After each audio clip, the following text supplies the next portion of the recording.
Hi everyone, welcome back to Radio Night Crime. Before you drift off, let me know in the comments where you're listening from. If you're enjoying the stories, don't forget to like and subscribe. Now let's relax and jump into tonight's case.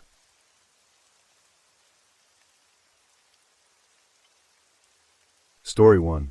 On February 2nd, the 5th day of the Lunar New Year, a fan page named Japan Travel, Shopping and Culinary Intelligence posted a shocking news item. A major Taiwanese star has passed away. An official announcement will follow soon. This star was 48 years old, stood at 69 inches tall, weighed 152 pounds, and reportedly died from Japanese flu. Subsequent details revealed that Star was a female actress known from the era of Meteor Garden, and her current husband was a foreigner. All these signs pointed towards Barbie Hsu, also known as the S. However, since the fan page provided no concrete evidence, and no one wanted to invite bad luck during the new year, many netizens criticized the editor for spreading baseless rumors. The admin of the page later posted that within a few days, everyone in Taiwan would have to apologize to him, adding that he was providing information for free and being unfairly criticized. That very night, numerous media outlets tried to contact Barbie Hsu's family and friends, but received no responses. Her sister, Di Hsu, also known as Xiao S., did not answer calls, although messages were seen but not replied to. Meanwhile, the S's ex-husband, Wang Xiaofei, suddenly changed his social media profile picture to black, further fueling rumors.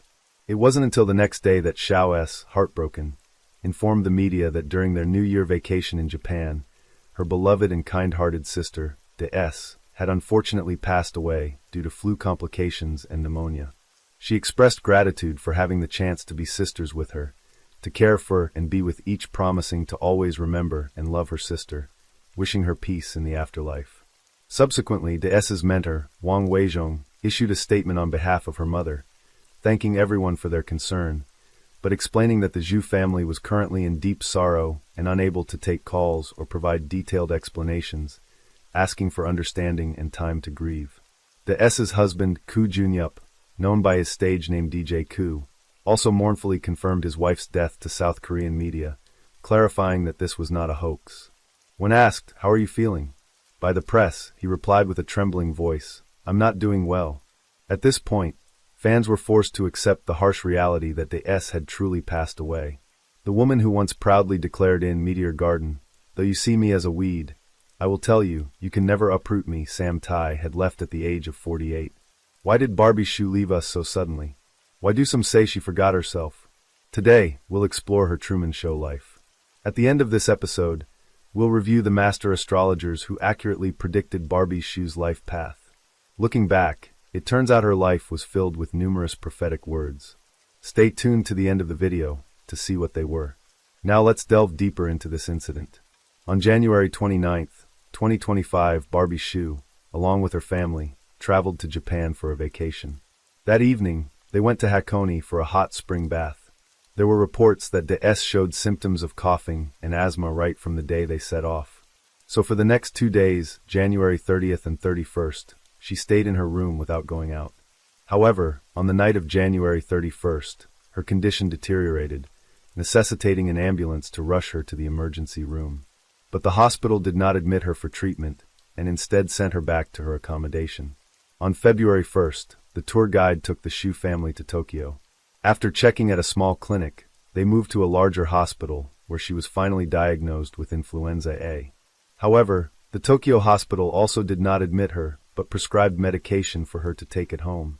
That evening, on February 1st, the S shared a video of her and their mother joyfully dancing in their hotel suite. Perhaps in the S's eyes, her sister was just suffering from a common cold. In the early hours of February 2nd, the S's condition worsened again, prompting another emergency call for an ambulance. This time, after a few hours of resuscitation efforts, she passed away around 7 a.m. that morning. Initially, it was reported that the direct cause of the S's death was pneumonia complicated by the flu, but this was later corrected to sepsis. The blood infection led to the S's multi-organ failure, causing her death in a short time. Dr. Lin Wei-Wen, a flu expert from Taiwan, explained that infections in the lungs or intestines could lead to sepsis. Bacteria release toxins that cause blood vessels to dilate, so the most obvious signs of sepsis include fever, widespread redness, and low blood pressure. If not treated promptly, sepsis can progress to septic shock and multi-organ failure, with a very high mortality rate. After the news about DS was released, several netizens made harsh comments directed at Xiao S, arguing that on February 1st, while DS was on the brink of life and death, Xiao S posted a video of herself and their mother dancing happily, seemingly indifferent to her sister's condition. However, in fairness, the deep bond between the Xu sisters was clear to all. Xiao S might not have imagined that a simple flu could take her sister's life. According to Weekly Mirror, after DS was rushed to the hospital for the last time, Xiao S did not leave her side for a moment. She stayed by her sister until the doctors declared the resuscitation unsuccessful, at which point she collapsed and wept inconsolably in the hospital. Previously, DS had revealed on a show that she had made a special promise with her sister. At the end of her life, Xiao S must be there to witness what she would do in her final moments. In 2015, DS and Xiao S appeared together on the show Kongxi Lailu, sharing amusing anecdotes from their pregnancies. Xiao S mentioned how her sister, when pregnant with her daughter, Xiao Yuer, was constantly worried about her child's health. Puzzled, Xiao S said, "Why do you worry so much? Your child will definitely be healthy." After being pressed by her sister, DS recounted an event from 10 years prior. In 2005, when Xiao S was expecting her first child, the initial blood test results suggested there was a high chance of the baby being unhealthy. Seeing her sister's extreme worry, DS prayed silently, "Please let my sister have a healthy child. If the Su family must have an unhealthy child, let it be mine." There was also a time when Xiao S said to DS on the show, "Sister, do you know why I have to call you every time I film a crying scene? Because I found out that in this whole wide world, the person I care about and love the most is you. Now I have a husband and kids, but you always make me feel particularly anxious. I really love you so much. I suspect that in our past life, we were lovers or husband and wife. Otherwise, I don't know why our love is so deep." The last time DS appeared in public was on January 25, 2025, where she and her husband, Ku Junyup, attended a celebration for the daughter of producer Wang Weizhong getting married. Media reports noted that she looked rosy and healthy at the time. Why does the media always pay special attention to DS's health? It's because DS's health has never been robust. She has a history of epilepsy and also suffers from mitral valve prolapse. In her early years, to become beautiful, she didn't spare her health, earning her the title of beauty queen in the entertainment industry. DS, whose real name is Barbie Xu, was born on October 6, 1976, in Taipei. She has two sisters. DS is the second child, with an older sister, Xu Shiyan, 2 years her senior, and the familiar Xiao S, who is 2 years younger than DS. DS grew up in a complex family environment where her father was an alcoholic, gambler, and abusive towards her mother. She and her sisters often hid in corners crying, but it was DS who stood up to criticize her father's wrongdoing. When DS was 14, her father left, overwhelmed by debts, disappearing without a trace. From then on, she shouldered the burden of supporting her family, becoming the debt-carrying girl. Later, Tai Kong Yong summed up that the greatest characteristic of Barbie Xu is that she does not want to surrender to fate. Due to her striking appearance, DS began taking on short advertisements while still in high school. In 1993, at 17, DS and 15-year-old Xiao S officially debuted as the music group S, logically renamed ASOS. This path to fame was far from easy from the start. In 1994, they released their first music album. By 1996, their first big opportunity arrived. The famous producer Wang Weizhong approached them, tailoring a variety show called Entertainment 100% for them.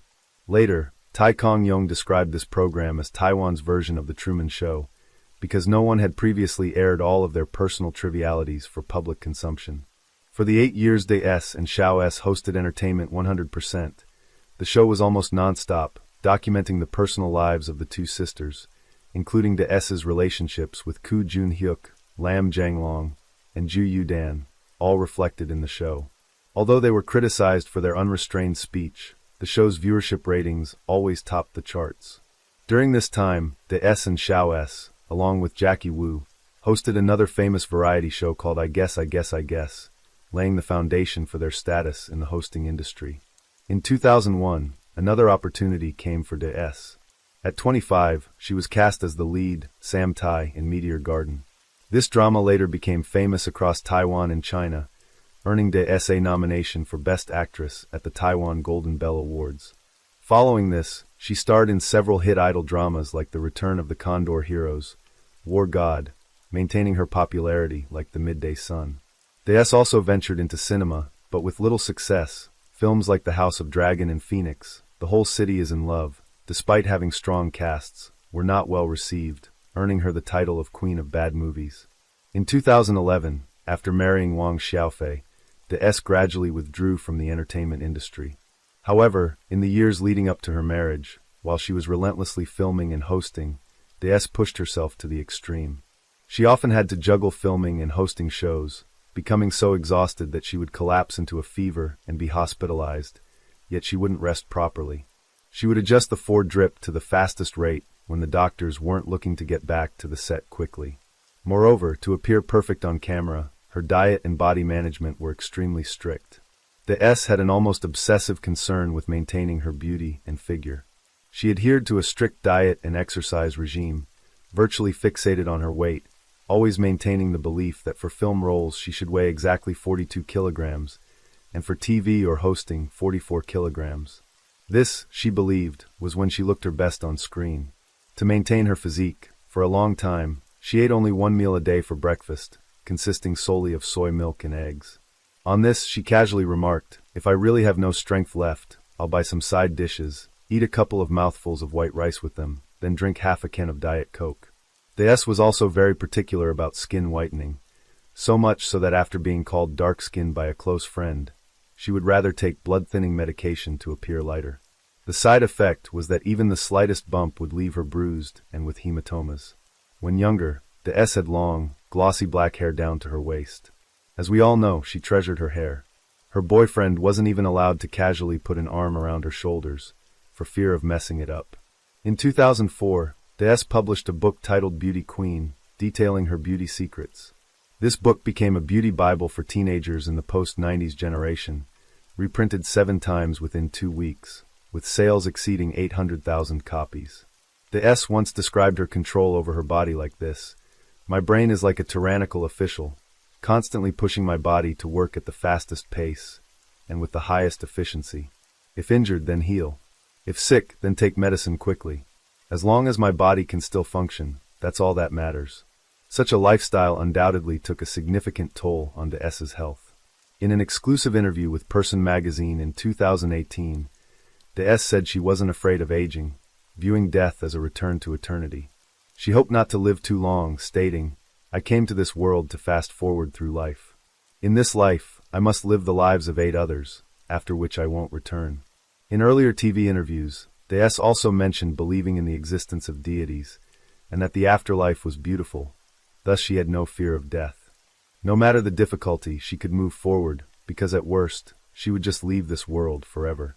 Her greatest support was, "No matter what difficulties I face, I can move on. I just follow my heart, do what I want." DS always possessed an uncalculated, fearless drive to move forward. This strength was evident not only in her career, but also in her relationships. In some of her romances, she was known for her passionate love and hate. At 17, DS met her first love, Chen Jianzhua. She was the acknowledged beauty queen of the Taipei Huagang Art School, and Chen, a 1.89-meter-tall basketball player, fell in love with her at first sight. However, their romance lasted only a year. Chen later candidly admitted, "I was too immature," while she knew exactly what she wanted. After their breakup, they became a rare example of amicable exes in the entertainment world. Chen Jianzhua and his wife, Fan Weiqi, have always maintained a close relationship with the S family.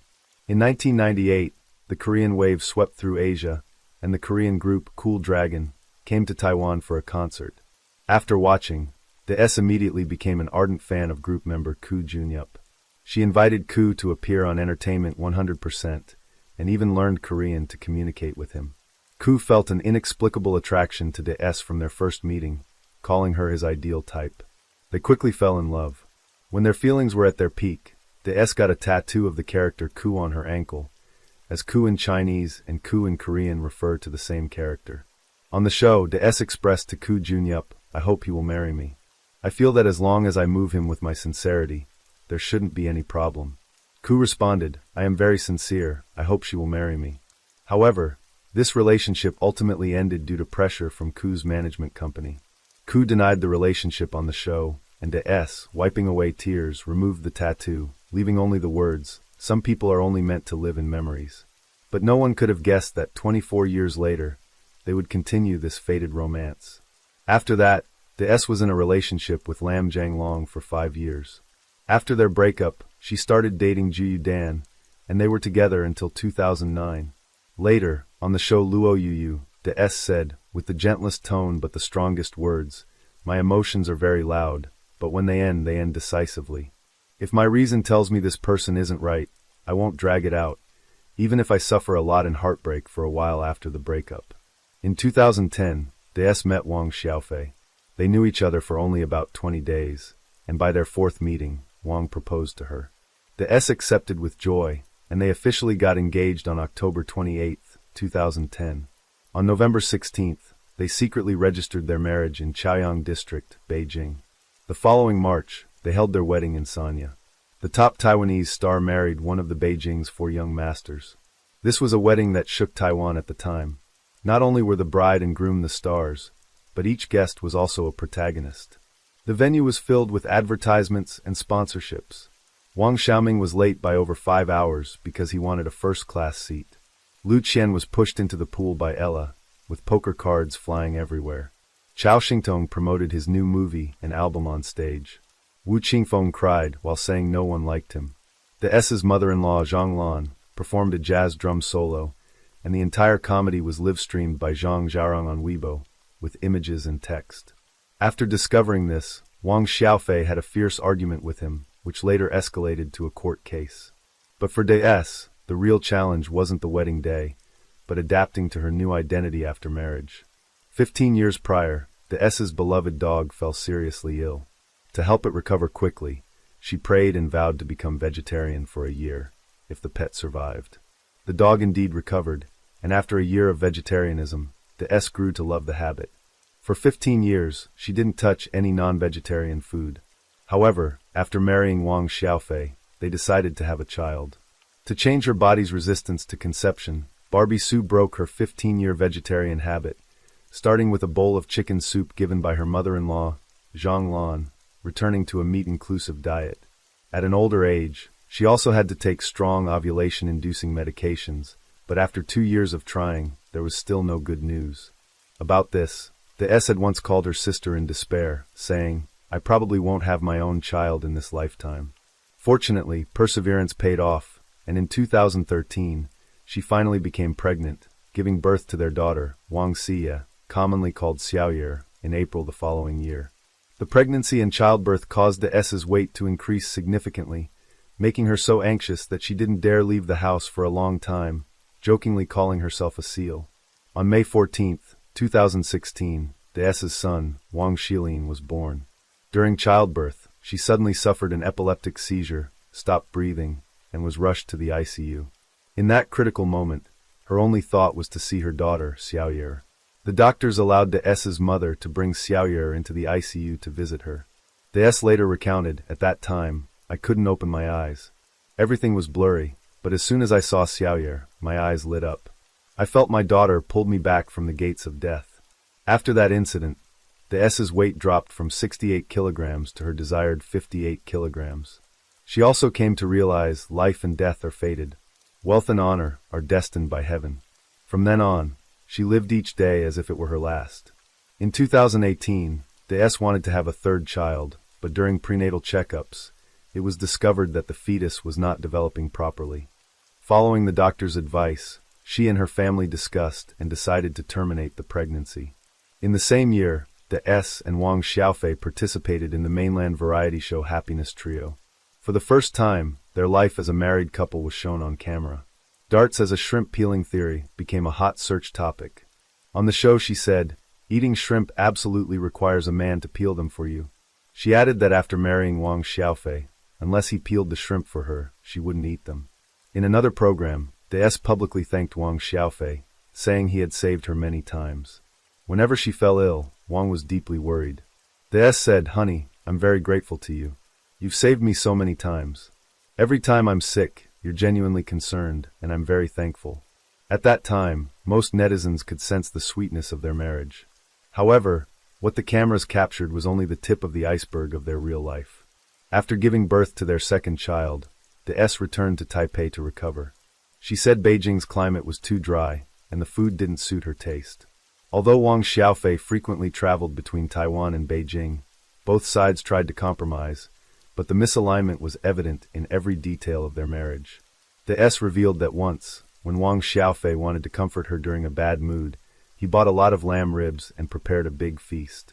But the S, not fond of meat, simply asked, "Can you make me some broccoli instead?" On September 14, 2020, the media exposed Wang Xiaofei partying with friends at a bar, where he was seen hugging a woman after getting drunk. Wang responded, "Which eye of yours saw my hands? Don't Photoshop me and make up stories." On June 5, 2021, Taiwan media suddenly reported that the S and Wang Xiaofei were divorcing. The S confirmed to the media that they were in the process of divorce. Their 10-year marriage finally came to an end. The two children were to be raised by the S, with Wang Xiaofei having visitation rights and required to pay child support. In the years that followed, their battle provided ample entertainment for gossip lovers. From child support issues, luxury villas, and the $221,000 Wang Xiaofei invested in Taiwan being deposited into Song Bufon's personal account, currently held by a private entity, to the mattress scandal that left people both laughing and crying. Someone calculated that post-divorce, the S and Wang Xiaofei went through a total of lawsuits. Only a few months after the divorce, the S and Ku Junyup rekindled their old romance with a phone call.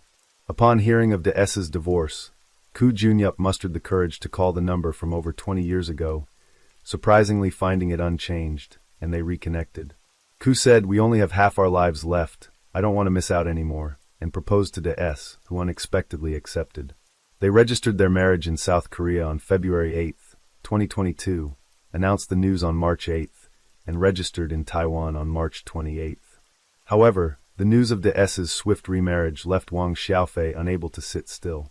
He accused the S of infidelity during their marriage, claiming she had bought gifts worth 12 million new Taiwan dollars, approximately $400,000, and sent them to South Korea before their divorce.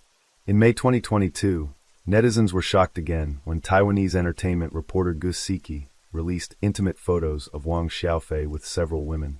Although Wang remarried Ma Xiaomei in May 2024, the battle with his ex-wife continued. On March 20, 2024, the S posted, "You are the flower in the mirror and the moon on the water, while I walk alone on the flower path." This statement likened their marriage to an illusion for her, choosing to walk forward alone. In her post, she also mentioned she divorced to vent her anger.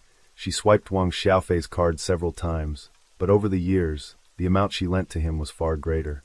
Finally, DS said, "After the divorce, you spread rumors and manipulated public opinion to attack me online until now. I must thank you for creating so many difficulties for me to overcome. From now on, I will not respond to the smears you create. I leave it all to the law and justice."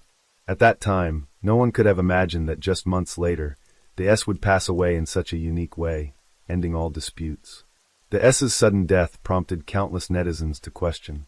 Japan is a developed country, theoretically with advanced medical capabilities. So why couldn't they save the S's life? Statistics show that the number of flu cases in Japan is at a record high. This means Japan's healthcare system is under extreme pressure.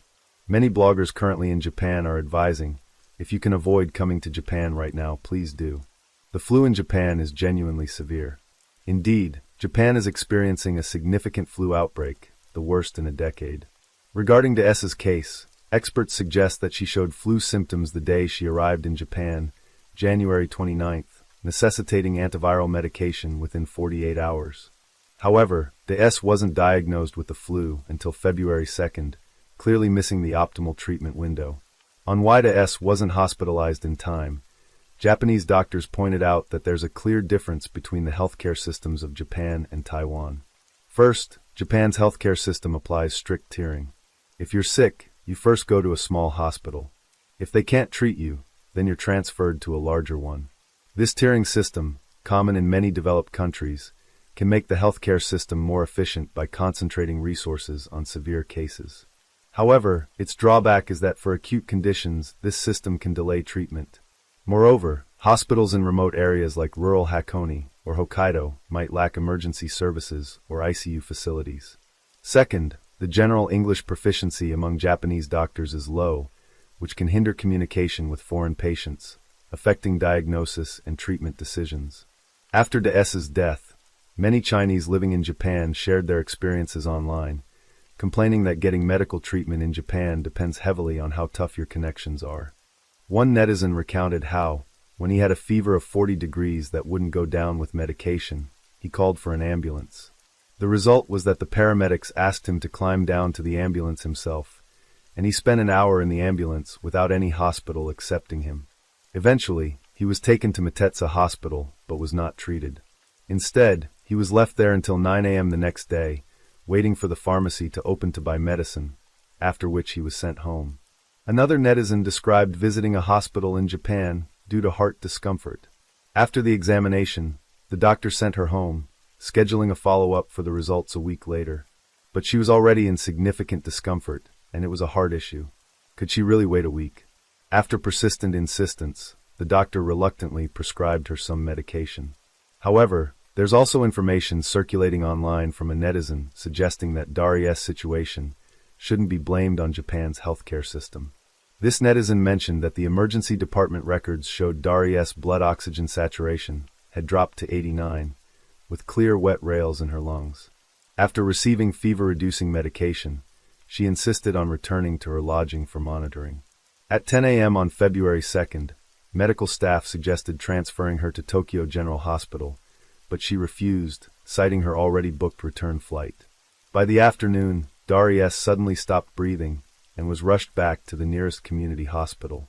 At this point, a CT scan showed white lung in both lungs. Darius passed away in the early hours of February 2nd. However, the authenticity of this information remains unverified. A respiratory expert noted that if true, a blood oxygen saturation of 89 means the body has entered a state of hypoxia, leading to severe symptoms like brain oxygen deprivation and heart failure, requiring immediate oxygen therapy, possibly with ECMO to save the life. On February 4th, a netizen posted what was believed to be a photo of Darius from January 29th in her husband Koo Junyup's arms, with a pained expression. If this photo was indeed taken on January 29th, then Darius's condition was already very bad at that time, and she and her family should have taken her illness more seriously. Following the incident, many netizens criticized Darius's family for not paying enough attention to her health, leading to some conspiracy theories about the cause of her death. Regarding these speculations, we will not make any comments. Darius's family members must be the ones suffering and blaming themselves the most at this moment. Online attacks and criticisms cannot turn back time or change anything. Those who are still alive must look forward. Of course, there were netizens who said, "This is all fate, no one can avoid it." 10 years ago, Li Gao publicly stated on a show that he didn't approve of Darius's marriage to Wang Xiaofei, also claiming that both Darius and Wang's mother, Zhang Lan, were too strong-willed. There are also rumors online that Darius once revealed on a show that a fortune teller had predicted she wouldn't live past 50, and that she would have 2 marriages in her lifetime, with the first lasting 10 years. Indeed, if you count from her wedding with Wang Xiaofei, their marriage lasted exactly 10 years. A few years ago, Darius unexpectedly married Koo Junyup. A Taiwanese astrologer had also commented that Darius's fate needed to be nurtured by love, but rushing into another marriage too quickly could bring her new suffering. This part implies that if not handled well, I feel the new marriage might be a mental torment. This astrologer boldly predicted at the time that Darius's marriage to Koo Junyup would last at most 3 years, meaning it would end in about 3 years. Because her current marriage was influenced by her annual fate, which is described as a face angle that prompts this kind of impulsiveness.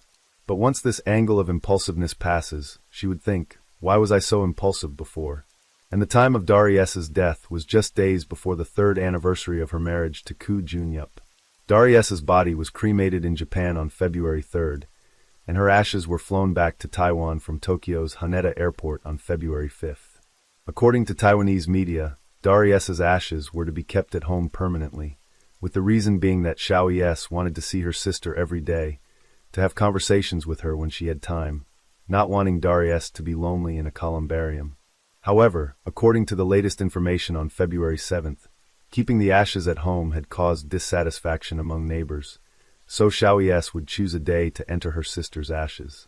Some netizens expressed confusion over why Darius's body was cremated so quickly, even suggesting conspiracy theories that her family was afraid of complications if they waited too long. However, those familiar with Japanese laws and regulations know that the government mandates cremation within 24 hours for those who died from infectious diseases like the flu to prevent the spread of the disease. Before Darius was cremated, her close friend Jia Yongjia, who was in Japan, was present at the scene to see her off on her final journey. On February 4th, Jia Yongjia posted, "I've seen her calm and serene, still beautiful as ever, like she's in a deep sleep." On February 3rd, Wang Xiaofei, who was vacationing in Thailand, urgently flew to Taipei. Accompanying him at Taipei Taoyuan Airport was his current wife, Ma Xiaomei. Wang looked haggard in the media's cameras, with red, swollen eyes. He bowed deeply before the reporters, pleading for more positive words about Darius. "Please say more good things about her." A netizen who was on the same flight as Wang Xiaofei revealed that he was crying bitterly on the plane. Later, a live video from Zhonglan on January 2nd circulated online, where she was halfway through her speech, when Wang Xiaofei suddenly burst in, saying, "It's not good, Barbie is in emergency care." On February 4th, Wang Xiaofei left a message under a video from the variety show Happiness Trio, where he had appeared with Darius. "Wife, I miss you." After immediately deleting it, he changed it to, "I miss you so much." He also said, "The one who should have died is me." Regarding this, some netizens commented, "Late affection is cheaper than grass." Others said, "He's already a married man now, he's speaking to the wrong person." Of course there were those who supported Wang Xiaofei, stating that despite his emotional ups and downs, he was always very concerned when Darius was ill. He was the one who knew Darius' health condition best. But beyond these emotional entanglements, what truly breaks one's heart is the two children Darius left behind. Rumors circulated online that due to her poor health, Darius had written a will early on, leaving all her assets to her mother and children. However, whether this information is true needs further disclosure. Regarding the guardianship and custody of the children, the famous Taiwanese lawyer Lu Xiaoya pointed out that according to the law, if the custodial parent dies, custody automatically transfers to the surviving parent. Even if Darius had written a different will on this matter, it would not be valid. Lu Xiaoya explained that if Wang Xiaofei wants to take the underage children away, legally he is allowed to. Even though Darius had remarried, since Ku Junyup did not adopt the children, legally they are only related by marriage. Originally, Darius and Wang Xiaofei had a court case scheduled for February 27th to claim unpaid child support of 7.5 million new Taiwan dollars, over $250,000. There's information suggesting that Ku Junyup might represent Darius in this lawsuit. Still mourning the loss of his wife, Ku Junyup spoke out for the first time.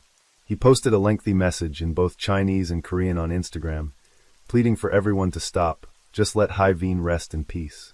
In his long post, he expressed that he would leave all rights to Hai Veen's mother, and once again expressed his deep gratitude to everyone who mourned for Hai Veen.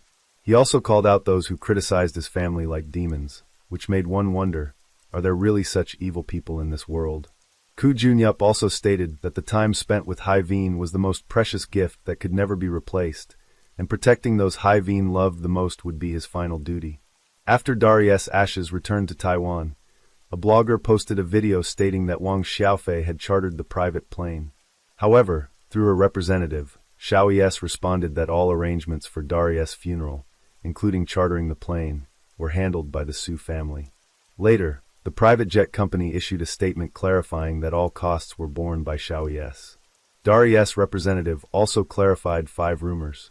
1. Ku Junyup bought a death insurance policy worth 46 million renminbi for Hai Veen. This is a rumor. 2. Xiaoyes sang, and to celebrate her sister's impending death. This is a rumor. 3. Xiaoyes insisted on keeping her sister's ashes at home to pressure her former brother-in-law to continue paying off the mortgage. This is also a rumor. 4. Wang Xiaofei chartered the plane to bring the ashes back to Taiwan. This is also a rumor. In reality, when Wang Xiaofei saw the media present, he deliberately asked the driver to drop him off first and walked in the rain for 30 minutes. 5. Darius' mother believed that her ex-husband was Hyveen's true love. This is even more of a rumor. In reality, in her mother's eyes, Darius' marriage to Koo Junyup over the past 3 years was the happiest time in her 48 years of life. It seems that even after Darius' death, the conflicts between the Wang and Su families might continue for some time. What Darius loved most in life was her 2 children. In one program recording, just days after being away from her children, she was moved to tears. In the variety show, after becoming a mother, she said, "Just as I could strive and change for beauty, I could do so 100 times more for my children." She felt that all the efforts and changes she made before, to become beautiful, could be multiplied by 100 for her children. It's unimaginable how heartbroken Darius must have been to leave her children in her final moments. We also hope that the children can inherit their mother's intelligence, courage, and righteousness, facing life optimistically in the future. February 3rd was the start of spring, but Darius had passed away on the last day of winter. Looking back at her illustrious life, she was Samtai, daring to love and hate, Ila, soft on the outside, firm within, Nye Shao Chien, devoted and persistent, Duan Xiama, cold and proud, the beauty queen, the righteous heroine, a sister, a mother, a wife, a daughter, and the irreplaceable youth in the hearts of countless generations of the 80s and 90s.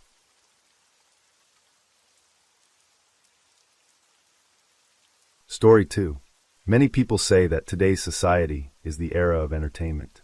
In the entertainment industry, traffic is king. Celebrities dominate screens and search rankings, with new stars rising as others fade. Typically, talent agencies go to great lengths to nurture and protect their artists.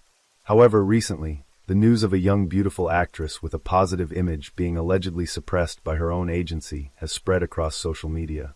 On December 27, 2024, Zhao Lucy, a renowned Chinese actress, was spotted wearing a baseball cap and a face mask, sitting in a wheelchair, looking exhausted, her entire body seemingly drained of strength. This incident sparked a public outcry, with fans expressing deep concern for her health. Shortly after, netizens noticed that Zhao Lucy's Weibo account had been locked, displaying the message, "Due to the account owner's settings, the content is currently unavailable." The storm didn't end there. Photos of Zhao Lucy visiting a hospital began circulating. Unlike her usual vibrant self, she appeared gaunt, pale, and was seen using oxygen, her eyes vacant and her face weary. Reports claimed that Zhao Lucy couldn't even perform simple actions like lifting her head or cooperating with doctors for checkups without assistance. Topics related to Zhao Lucy quickly climbed to the top of search trends, with a mix of truth and speculation, yet the heat of the matter showed no signs of cooling down. The joy in the spotlight and the sorrow behind the scenes seemed to have become the inevitable fate of celebrities. News of Zhao Lucy's illness, her being in a wheelchair, using oxygen, and even rumors of being assaulted in a restroom continued to flood the media. This is the actress Zhao Lucy, who is currently facing dissociative disorder due to immense work pressure. Most viewers, when first introduced to Zhao Lucy, are likely captivated by her unique appearance. Unlike the popular V-line faces of internet celebrities, Zhao Lucy's beauty is distinctive, with a round, baby-like face that easily endears her to others. Her early roles often portrayed lively, adorable characters, matching her real-life personality. Zhao Lucy was born on November 9, 1998, in Chengdu, Sichuan Province. She attended the high school affiliated with Southwest Jiaotong University, before moving to Taiwan to study fashion design at Mingdao University. During her university years, Zhao Lucy frequently cooked hometown dishes for her friends, and eventually opened a wonton stall in the school's food court, earning the nickname the Wonton-Selling Beauty. According to public online records, Zhao Lucy was an exchange student in Los Angeles, USA. From a young age, Zhao Lucy showed a special passion for the arts. With her parents' support, she actively participated in school talent competitions and repeatedly won first place in music contests. During her middle school years, a set of photos she posted on QQ unexpectedly went viral online. Her innocent, pure appearance led many to use her photos as profile pictures, and netizens dubbed her the face of first love. It was this serendipitous moment that propelled Zhao Lucy onto the path of becoming an internet celebrity, laying the groundwork for her eventual transition into a professional acting career. Zhao Lucy possesses a special talent. Although not formally trained in acting, she is a naturally gifted actress. One director once praised her as heaven's favorite, noting her exceptional control over her tears, able to cry on cue. Director Wang Jing also commended her, considering her one of the best young actresses currently in terms of acting. Her memorable roles have left an indelible mark on audiences.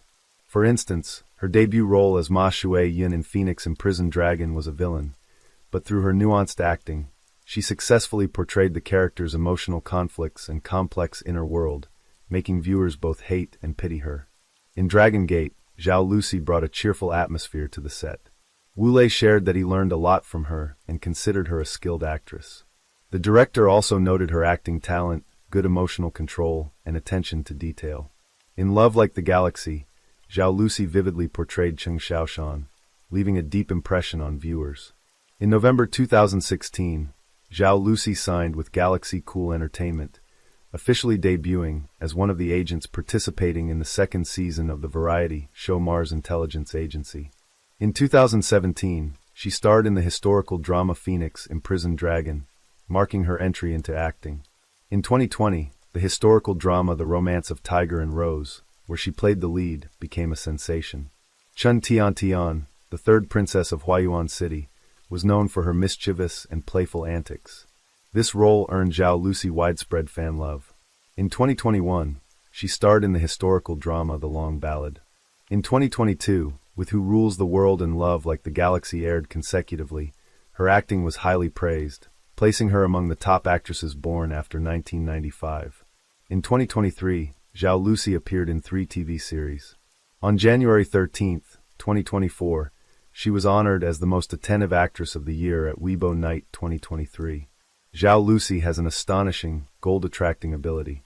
On Weibo alone, she has 29.14 million followers.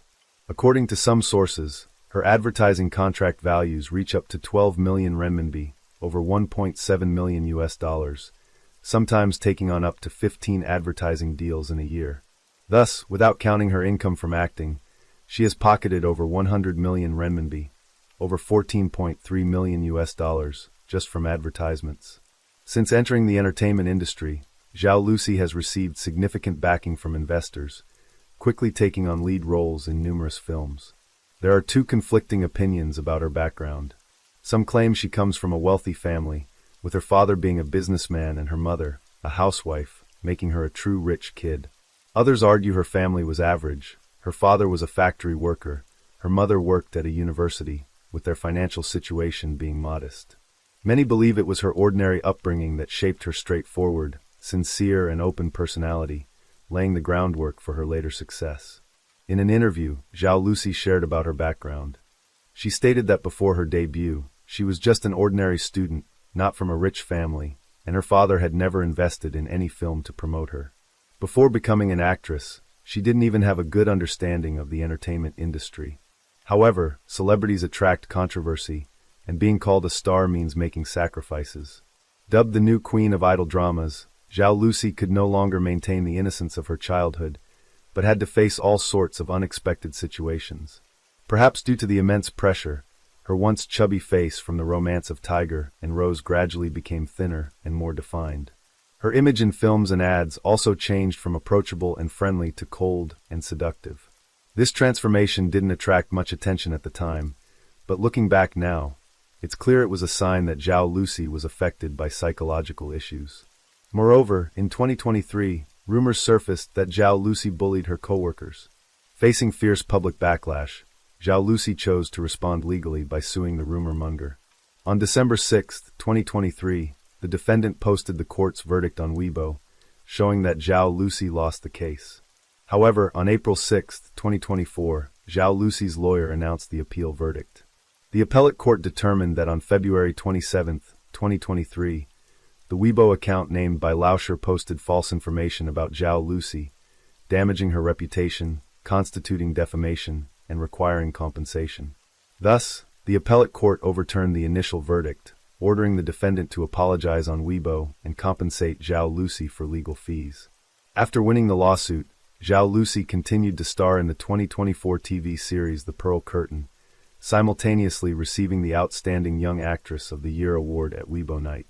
Zhao Lucy's journey is an inspiring story of an ordinary girl with ambitious dreams, overcoming challenges to become an A-list star in the entertainment industry. Yet, just as her career was on an upward trajectory, Fate played a cruel trick on Zhao Lucy. In December 2024, she was seen entering the emergency room in a wheelchair.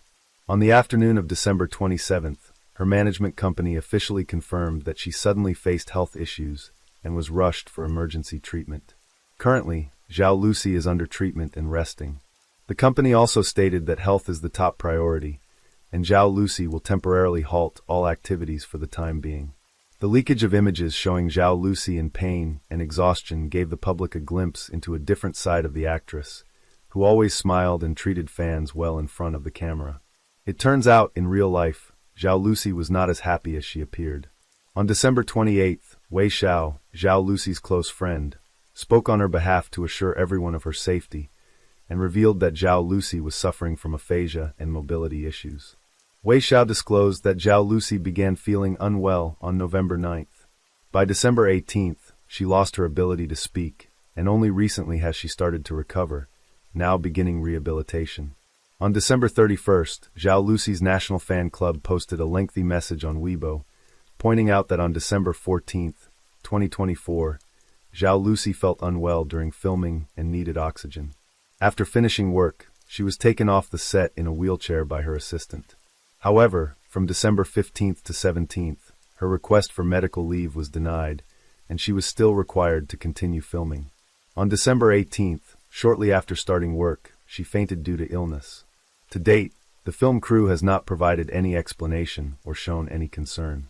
The fan club stated that Zhao Lucy's management company was the producer of this film, but turned a blind eye to the unfair treatment she received on set.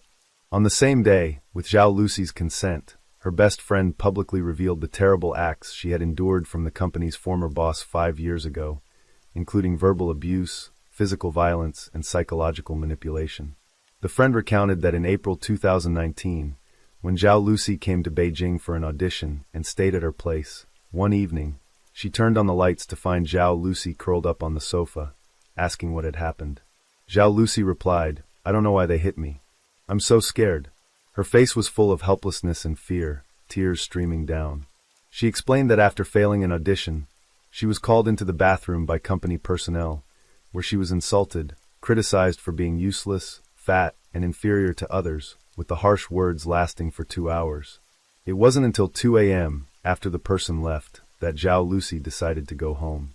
But unexpectedly, the person returned, grabbed her. The friend said she was terrified upon hearing this, and Zhao Lucy was grabbed by her hair, beaten, and cursed at again. She herself was extremely frightened. This friend still remembers that at the time, Zhao Lucy's contract with the company had not yet expired, and she dared not confront the company. She was afraid that if she terminated the contract prematurely, her parents would have to bear the compensation. What was more infuriating was that the next day, Zhao Lucy was summoned to the company, where the boss simply said, "Sorry, I was too drunk yesterday," and then tattled to Zhao Lucy's mother, saying she was disobedient. This friend accused the management company's owner, asserting that the one who had abused Zhao Lucy from start to finish had never sincerely apologized and showed no remorse. She added, "Regardless, what right does he have to treat a 21-year-old girl like that? Just because he's the boss, Lucy has no backing. Does that mean you can bully her at will?"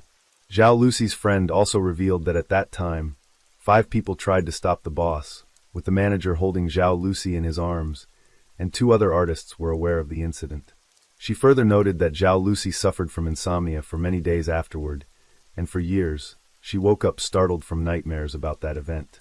She believes Zhao Lucy has been suppressing negative emotions all this time, which has now affected her health.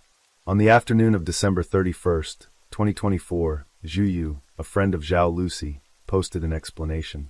"Don't misunderstand. The person who bullied Zhao Lucy was her former company boss. She has a very good relationship with her current boss." The public was outraged upon learning this, and demanded an apology from her former company boss. Under public pressure, on January 1st, 2025, Galaxy Cool Entertainment posted, "A new spring has begun. Everything holds hope. Looking back on the journey, we await your return." Clearly, this was not what the public wanted to hear. Immediately, Galaxy Cool Entertainment received numerous negative comments. Pushed into a corner, the company issued another statement: "There is no conflict between the company and Zhao Lucy. Our goals have always been aligned, with the artist's health as the top priority."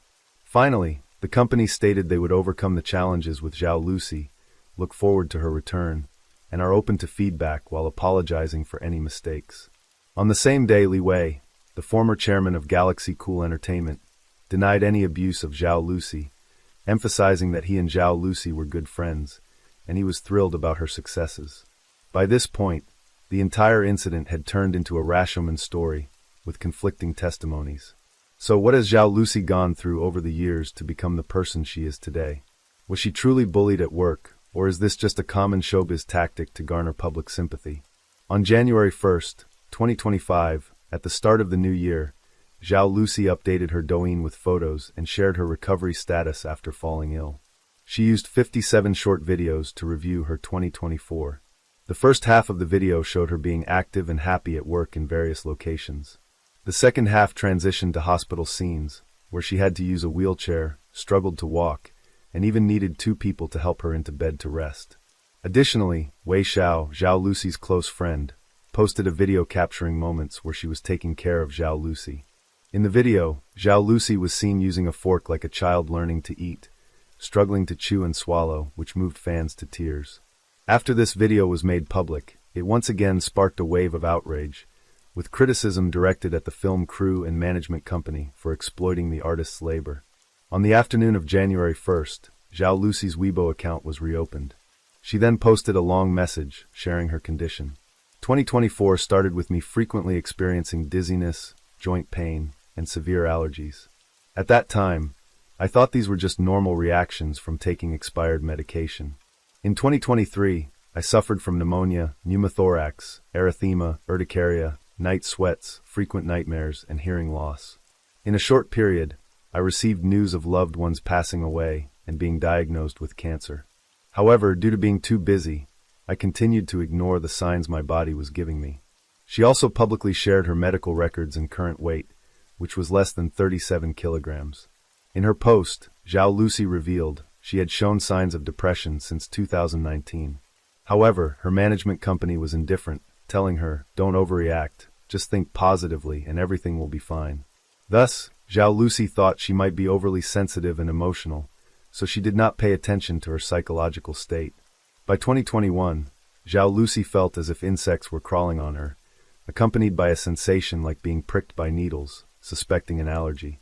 She visited the hospital for medication and injections, but her mood did not improve. Eventually, she sought a psychologist and began treatment for stress and anxiety. In 2023, Zhao Lucy's health continued to deteriorate. She had pneumonia, pneumothorax, psoriasis, urticaria, night sweats, frequent nightmares, and hearing loss. Moreover, within a short time, she received bad news about relatives passing away and being diagnosed with cancer. Despite both physical and mental torment, she once again ignored her psychological issues. In 2024, she began to show clear physical symptoms such as dry heaving, dizziness, joint pain, and neck pain. While dealing with allergies, she took antihistamines and assumed these were normal side effects, not giving them much thought.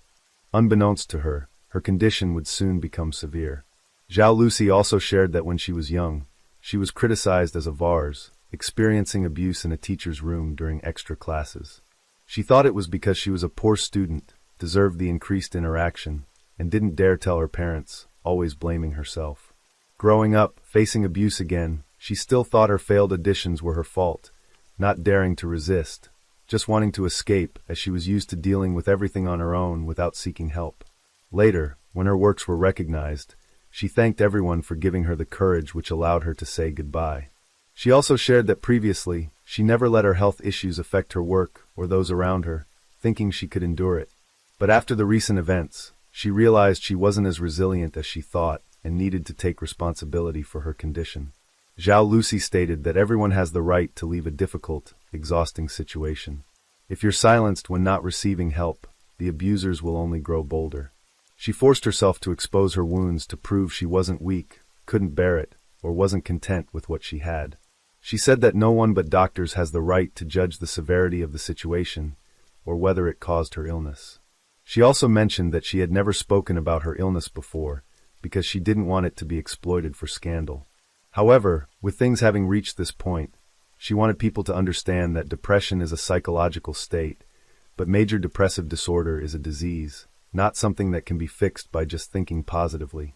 If you suffer from depression, don't seek sympathy from others because it will only drown you in gossip without escape. Understanding mental health and valuing psychological treatment is crucial. Regret is a useless emotion. View the treatment process as a special time for yourself, an opportunity to resolve inner conflicts and recreate yourself. Finally, Zhao Lucy expressed gratitude to everyone who showed concern for her, sharing that she felt she had been reborn through the love she received. Regarding Zhao Lucy's revelations, many believe she suffers from dissociative disorder and anxiety, with physical symptoms like aphasia and mobility issues. It's important to correctly understand the symptoms of this condition. Some fans also recalled that in 2019, when she was new to the industry, Zhao Lucy, without much fame, frequently failed auditions, which is normal for newcomers, but she was abused and insulted by her management company for this reason. They then covered it up with remarks like, "Don't overreact, just think positively." By 2021, her condition worsened. In 2023, her symptoms truly erupted. However, due to the success of Love Like the Galaxy, receiving much praise, she did not seek timely treatment. In 2024, the movie The Pearl Curtain did not meet expectations, and on red carpets, netizens seemed harsher, from questioning cosmetic surgery to criticizing her for being fat and having bad makeup. Therefore, under pressure from staff and her own high standards, Zhao Lucy was determined to lose weight. It said she went from over 40 kilograms to over 30 kilograms, becoming as thin as paper. Zhao Lucy's supporters also pointed out that in the past year, she had no manager to assist her at work, having to handle everything by herself. Besides filming, she also had to participate in promotional activities, often working late into the night, while sick with a cold or fever. The excessive workload and lack of rest over a long period created enormous pressure on her body. Coupled with nutritional deficiencies from her weight loss, Zhao Lucy, who already had tendencies toward depression, could no longer cope, and her condition became even more serious. Fortunately, thanks to her fans' support, Zhao Lucy finally dared to speak out about her long-standing grievances, hoping to alleviate some of the burden in her heart. At 12.33, on January 3, 2025, Zhao Lucy posted another update. Despite being seriously ill, she was still considerate of her fans. On January 1st, she announced that the planned fan meet on January 5th would be postponed, and she would compensate for travel and hotel expenses for her fans. On January 15th, 2025, a brand announced that Zhao Lucy would participate in a Chinese New Year event in Chengdu on January 25th. This would be her first event after her illness.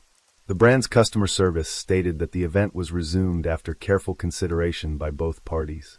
However, some netizens believed she was being forced by her company to return to work for financial gain. There were reports that Zhao Lucy Film and Television Culture Studio in Shanghai had been shut down. Additionally, after recovering, she was forced to return to the film set, otherwise, it would be considered a contract violation, requiring compensation.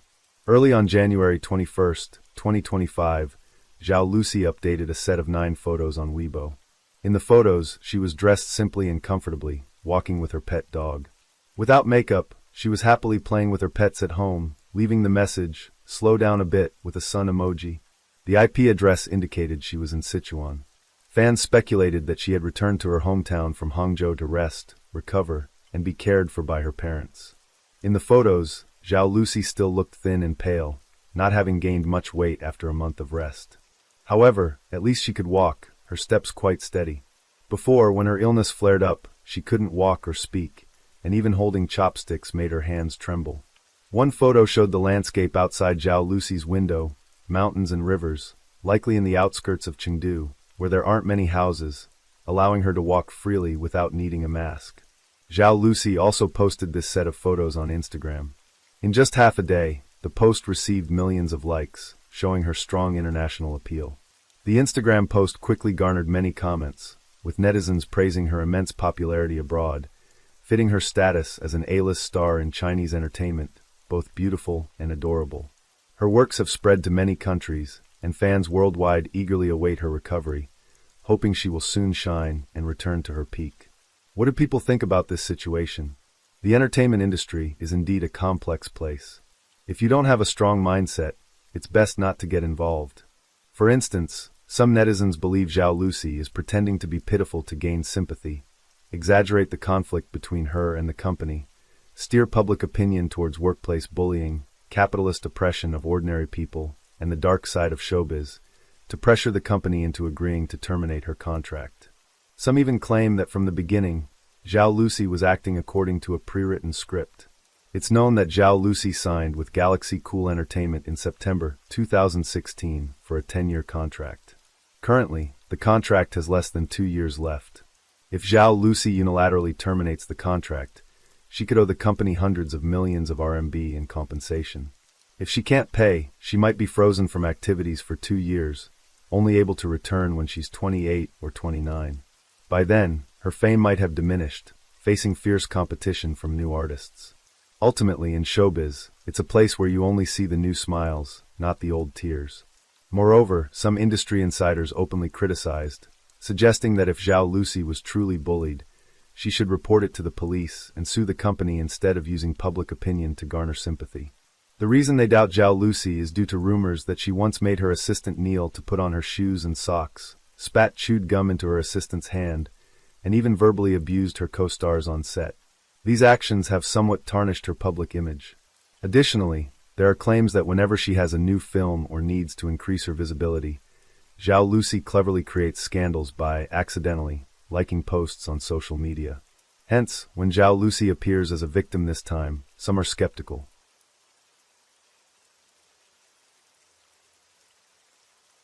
Story 3. In 2021, the 32nd Summer Olympics were held in Tokyo, Japan, capturing the world's attention. However, just 3 days after the opening ceremony, an incident occurred in the city of Takatsuki, Osaka Prefecture, casting a shadow of fear and unease over the festive atmosphere of the Olympics. Takatsuki is located in the northern part of Osaka Prefecture, Japan, adjacent to the city of Kyoto. It's famous for the majestic natural scenery of the Setsu Valley and its rich historical sites, a perfect blend of nature and culture. The main character of our story is Takai Naoko, 54 years old, who worked at a bank. She was unmarried, had no children, and lived alone in a private house in the Hachiman district of Takatsuki. She led a simple life, revolving around work and home with little social interaction. One day, Takai, known for her punctuality, did not show up for work. Colleagues and relatives were concerned and started searching for her whereabouts. What had happened to her? Now let's go back to July 26, 2021, to learn more about this incident. Monday, July 26, 2021, was during the Summer Olympics, and the weather was oppressively hot. In Takatsuki, the asphalt roads were heated by the sun, with heat waves rising from the ground, blurring the view. Coinciding with the opening of the Olympics, from July 22nd to July 25th, the bank where Takai Naoko worked was closed, and July 26th was supposed to be the return to work. But that day was unusual, because her colleagues noticed she had not arrived on time. Takai Naoko lived alone, and for emergency situations, she had given a spare key to a relative. Since she didn't show up for work without asking for leave, her colleagues tried calling her, but got no answer. Feeling helpless, they contacted this relative. After receiving the call, the relative immediately went to Takai Naoko's house, which wasn't far away, to check on her. It was a typical Japanese-style traditional house, 2 stories, primarily made of wood, with a tiled roof, surrounded by a garden full of lush greenery. The relative politely knocked on the door, but received no answer. Then she used the spare key to enter. Inside, everything was tidy and orderly. At first glance, nothing seemed out of place. She went to the bedroom, and upon opening the door, a foul smell hit her. Following the smell to the bathroom, she discovered a female victim in an advanced state of decomposition. The woman was in the bathtub, full of water, her body swollen and disfigured to the point of being unrecognizable. Horrified, the relative ran out of the house and called the police. After receiving the report, the police immediately arrived at the scene. They cordoned off the area around the house and began their investigation. Upon examination, they identified the woman in the bathtub as Takai Naoko. She was nude, with no clear signs of physical injury. Her right wrist was bound with a plastic cord, and there were signs that her left wrist had been tied as well. On a table in the room, there was a savings book and an envelope containing 700,000 yen, equivalent to more than $6,200 in cash. Her mobile phone was also found at the scene. In the living room, there were several empty bottles of alcohol. The police found no signs of forced entry by a stranger, nor any valuable items stolen. At first glance, it appeared that Takai Naoko might have gotten drunk, then taken a bath, and accidentally drowned, but the possibility of suicide or murder couldn't be ruled out. The police started interviewing the person who reported the incident. She stated that she was a relative of Takai Naoko, living nearby and frequently visiting. Early that morning, she received a call from Takai Naoko's colleague, saying that Naoko hadn't shown up for work on time and hadn't asked for leave, something that had never happened before. After hanging up, concerned, she went to check on Naoko and subsequently witnessed the horrific scene. It was known that Takai Naoko was an only child. Her parents divorced when she was young, and she lived with her mother. After graduating from university, she started working at a local bank with a stable income. Perhaps due to the influence of her parents' failed marriage, she never married. Her mother suffered from Alzheimer's due to old age and frailty, unable to care for herself. To not burden her daughter, her mother transferred all her life savings to Naoko and moved into a nursing home. Takai Naoko lived alone in the old house and frequently visited her mother. The police proceeded to take statements from neighbors living near the crime scene. One neighbor described Takai Naoko as a mature, decent person. Despite inheriting a considerable sum from her mother, she lived simply without ostentation. She greeted everyone she met very friendly. Another neighbor shared that although she lived alone, Takai Naoko always kept her garden neat and well-tended. She lived very positively, optimistically, occasionally enjoyed some alcohol but never drank to excess, always knew how to control herself. Not the type to think irrationally, a friend of Takai Naoko mentioned. Colleagues of Takai Naoko described her as a capable worker, amicable with everyone, with a life that seemed to have no worries. July 21st was the last day she worked at the bank, and during that time she showed no unusual behavior. The police reviewed security camera footage near Takai Naoko's house. The footage showed that on the evening of July 21st, Takai Naoko returned home by bicycle after work and was not seen leaving the house afterward. Due to the victim having been submerged in the bathtub for some time, combined with the hot weather accelerating decomposition, the forensic examination was challenging. It took several months, and 7 months after the incident, the forensic results were finally released. A blunt force injury was found on Takai Naoko's forehead, possibly from an external force. The cause of death was drowning, which occurred on July 22nd. Notably, no alcohol was detected in her system, despite the empty bottles in the living rooms. Takai Naoko was known to enjoy alcohol, meaning she hadn't drunk on that day. Those bottles might have been left from a previous occasion not yet cleaned up, or deliberately placed by the perpetrator to create a false scene suggesting she had done something foolish. Additionally, the plastic cord marks on her wrists supported this theory. After the forensic results were out, the police officially began investigating the case as a homicide. Not long after, the investigation made a breakthrough. According to the investigation, in February 2021, 5 months before the incident, a 28-year-old man had completed the legal procedures to become the adopted son of Takai Naoko. This man, named Matsuda Rin, changed his name to Takai Rin after the adoption. This information immediately captured public attention, once published by the media. Could this person be connected to Takai Naoko's death? A journalist managed to find Takai Rin at a parking lot. He was dressed in sportswear, wearing sunglasses, and appeared very calm when answering questions. She was a very good person. Initially, I was more shocked than sad.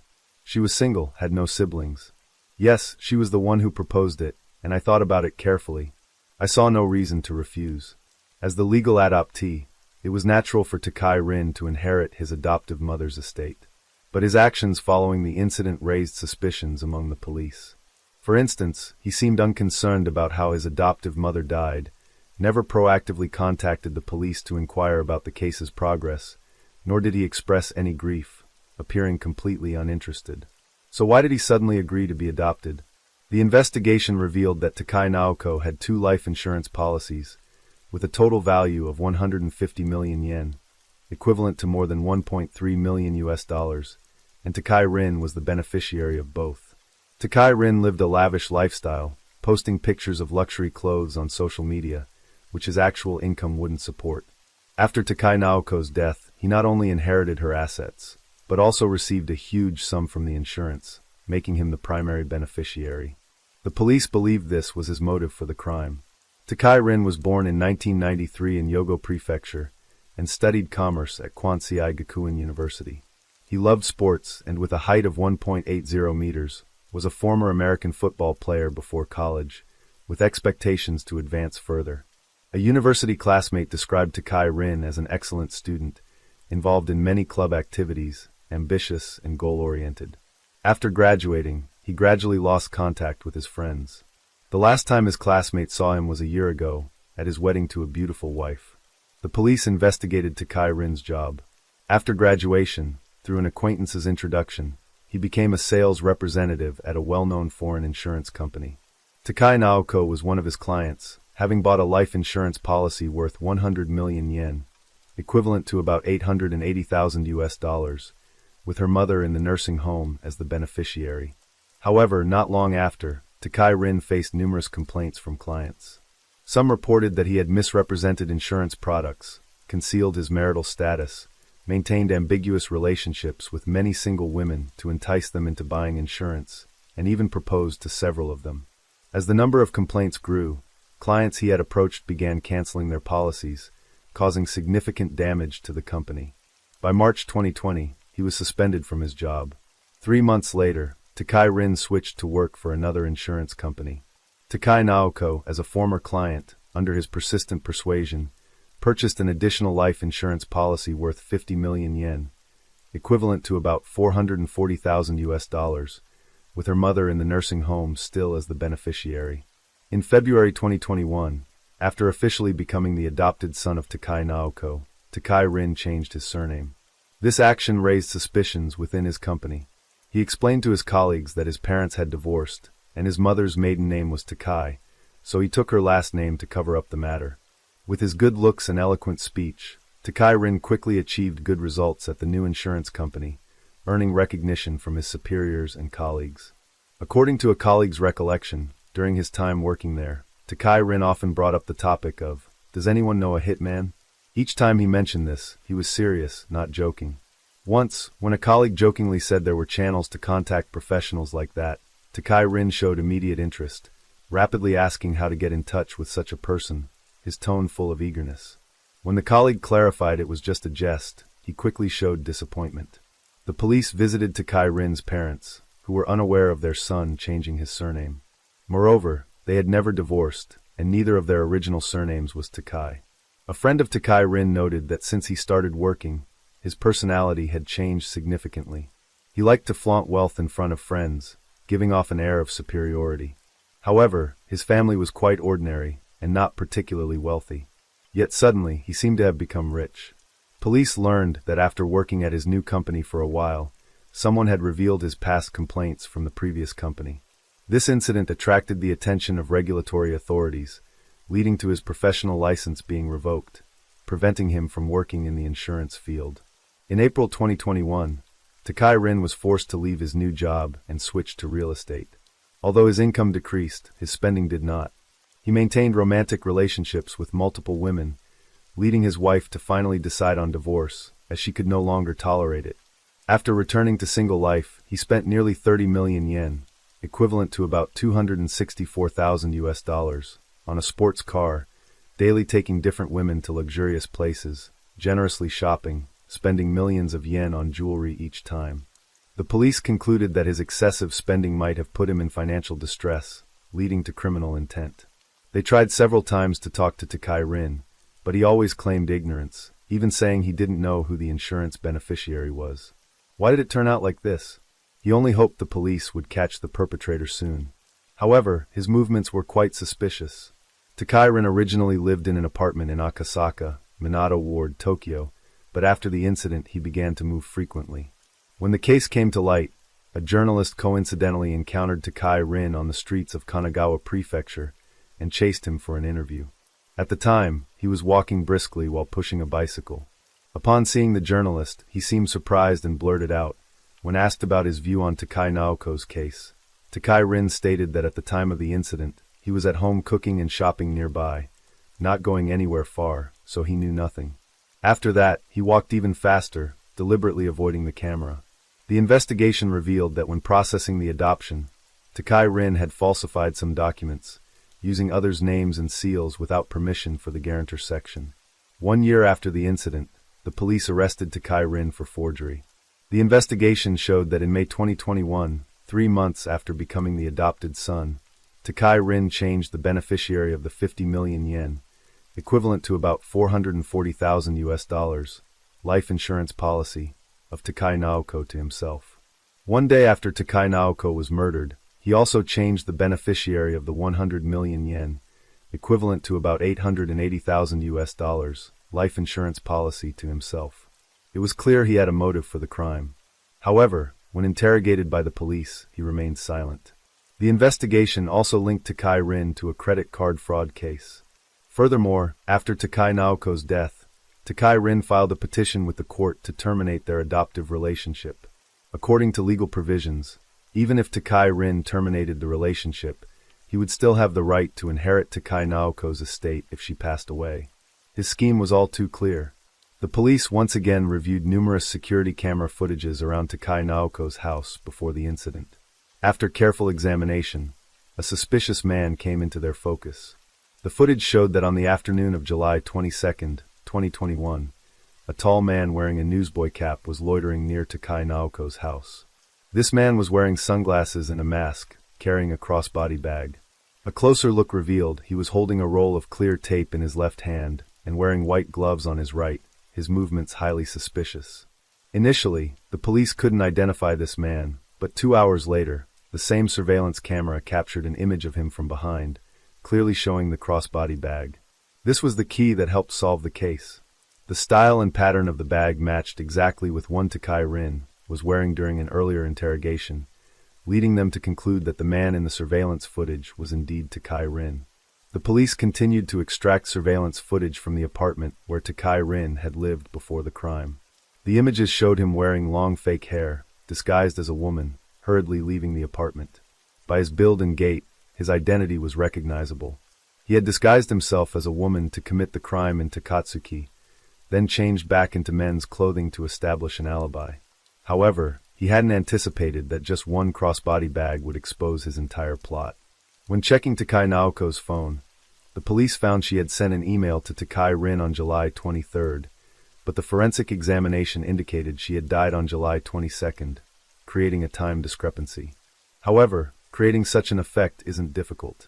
It could be done by using the email's scheduled send feature, or the email might not have been sent by Takai Naoko at all, but by Takai Rin himself, to create the illusion that she was still alive. In August 2022, the police arrested Takai Rin on suspicions of murder, fraud, and other charges. He only calmly said one sentence, "I have nothing to say." 2 days later, Takai Rin was transferred to the Fukushima police station in Osaka Prefecture. While the prosecution was gathering evidence, just 5 days later, there was an unexpected turn of events. On September 1st, a shocking piece of news emerged. At 7 a.m. that morning, during a routine morning check, a police officer found Takai Rin in critical condition and immediately took him to the hospital. Despite receiving earnest medical attention, he passed away at 10:21 p.m. that same day. It was known that Takai Rin was held in solitary confinement in a 5-square-meter cell. Previously, he had talked with patrolling officers about his intent to escape. Therefore, an additional layer of iron mesh was installed outside his cell window. He was also listed as a special concern, with patrol frequency increased from 4 times per hour to 5 times per hour. Unexpectedly, Takai Rin took advantage of a moment when the police weren't watching, tore his clothes into strips, and took his own life.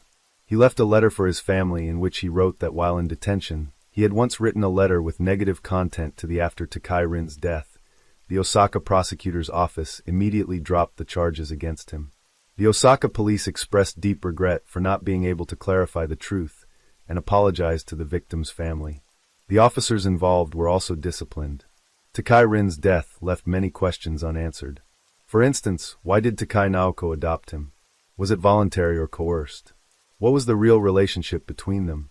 Did Takai Naoko know about the change in insurance beneficiaries, etc.? In response to these questions, netizens have come up with various theories. Some believe that from the start of his insurance career, Takai Rin intended to find a wealthy woman to support him. After careful selection, he targeted Takai Naoko, who lived alone, and found ways to approach and win her favor. Under his enthusiastic pursuit, Takai Naoko quickly fell for him, willingly spending her savings on Takai Rin and purchasing large life insurance policies.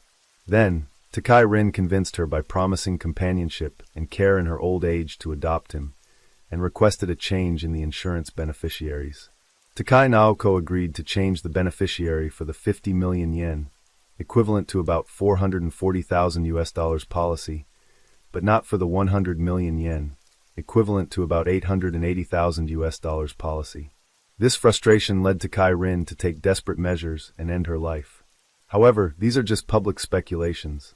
With both individuals deceased, the truth of the case is buried with them forever.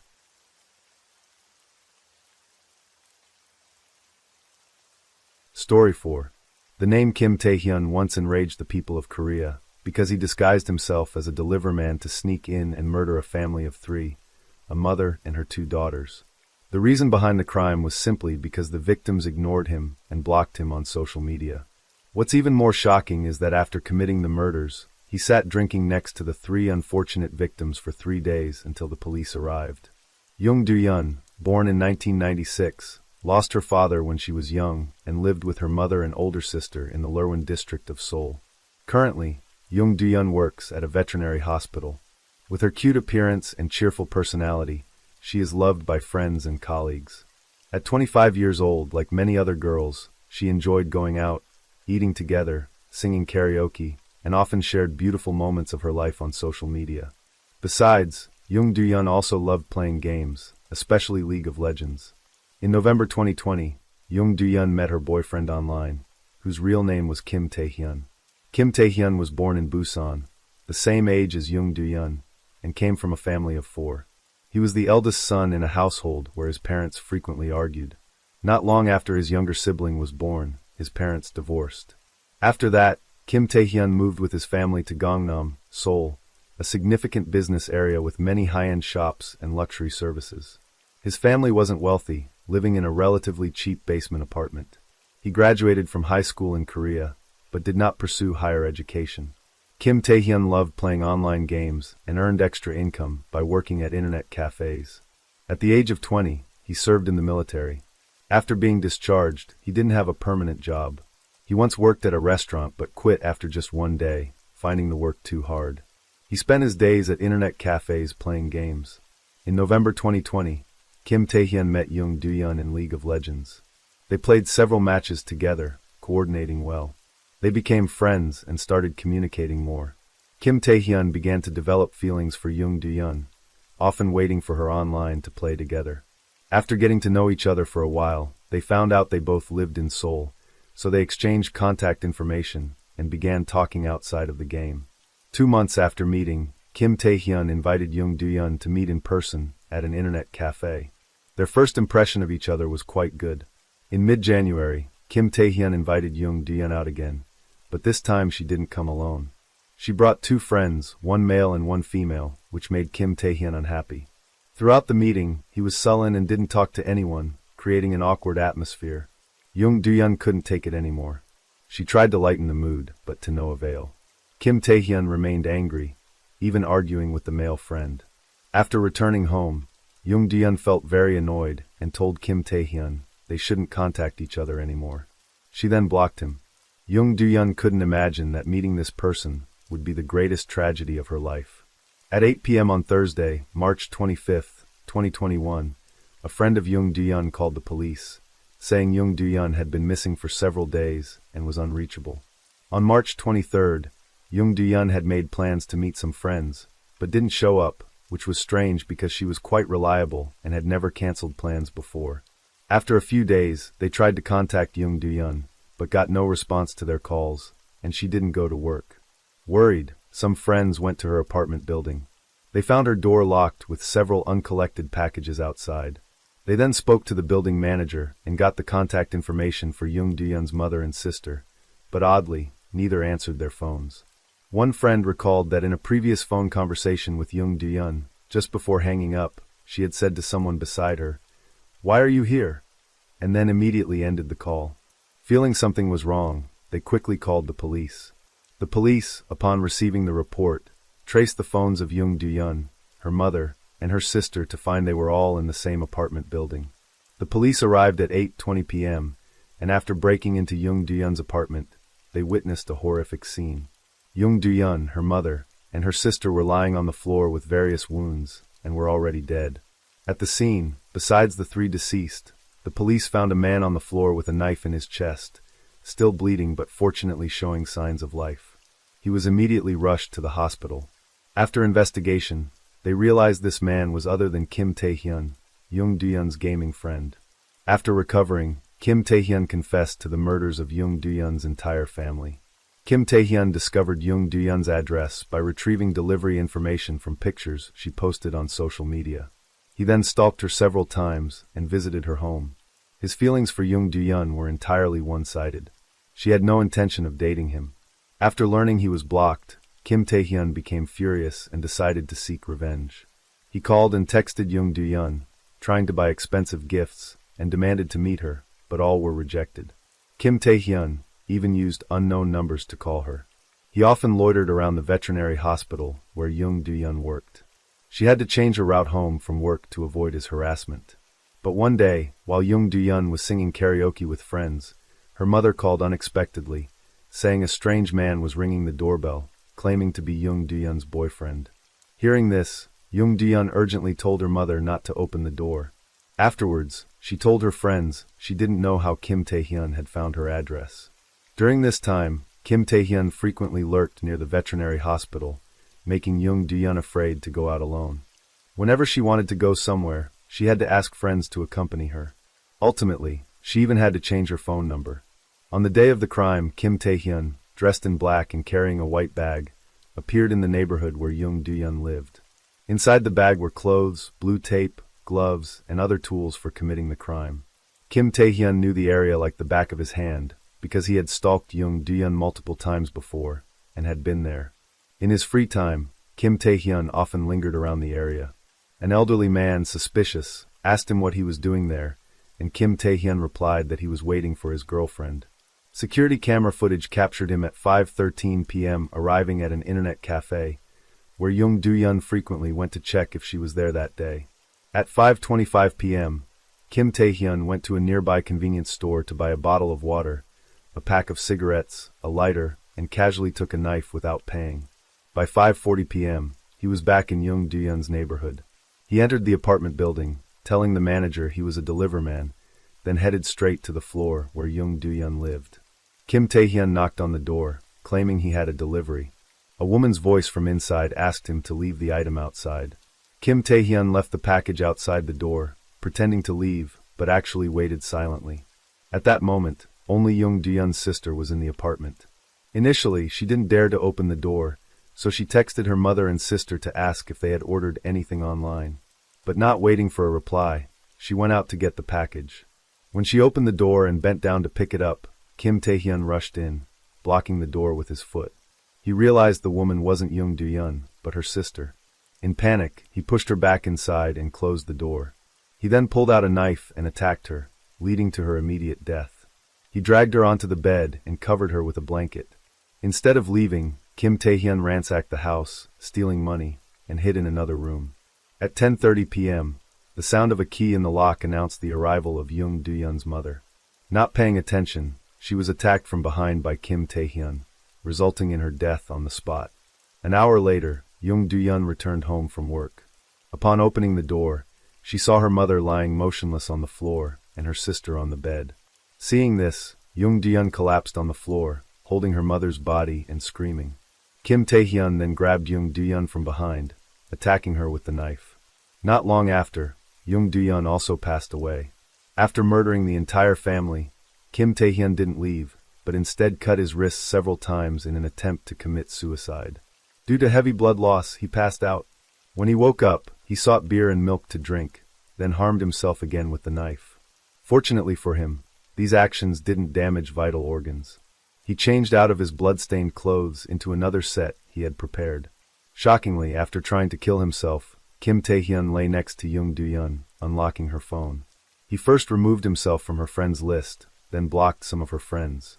Over the next 3 days, he deleted all data from the victims' phones and lived with the 3 bodies until the police arrived.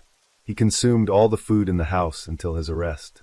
When the police asked for his motive, he said Jung Do-hyun's ignoring him led to his criminal intent. Kim Tae-hyun was charged with murder, theft, illegal entry, and 5 other offenses.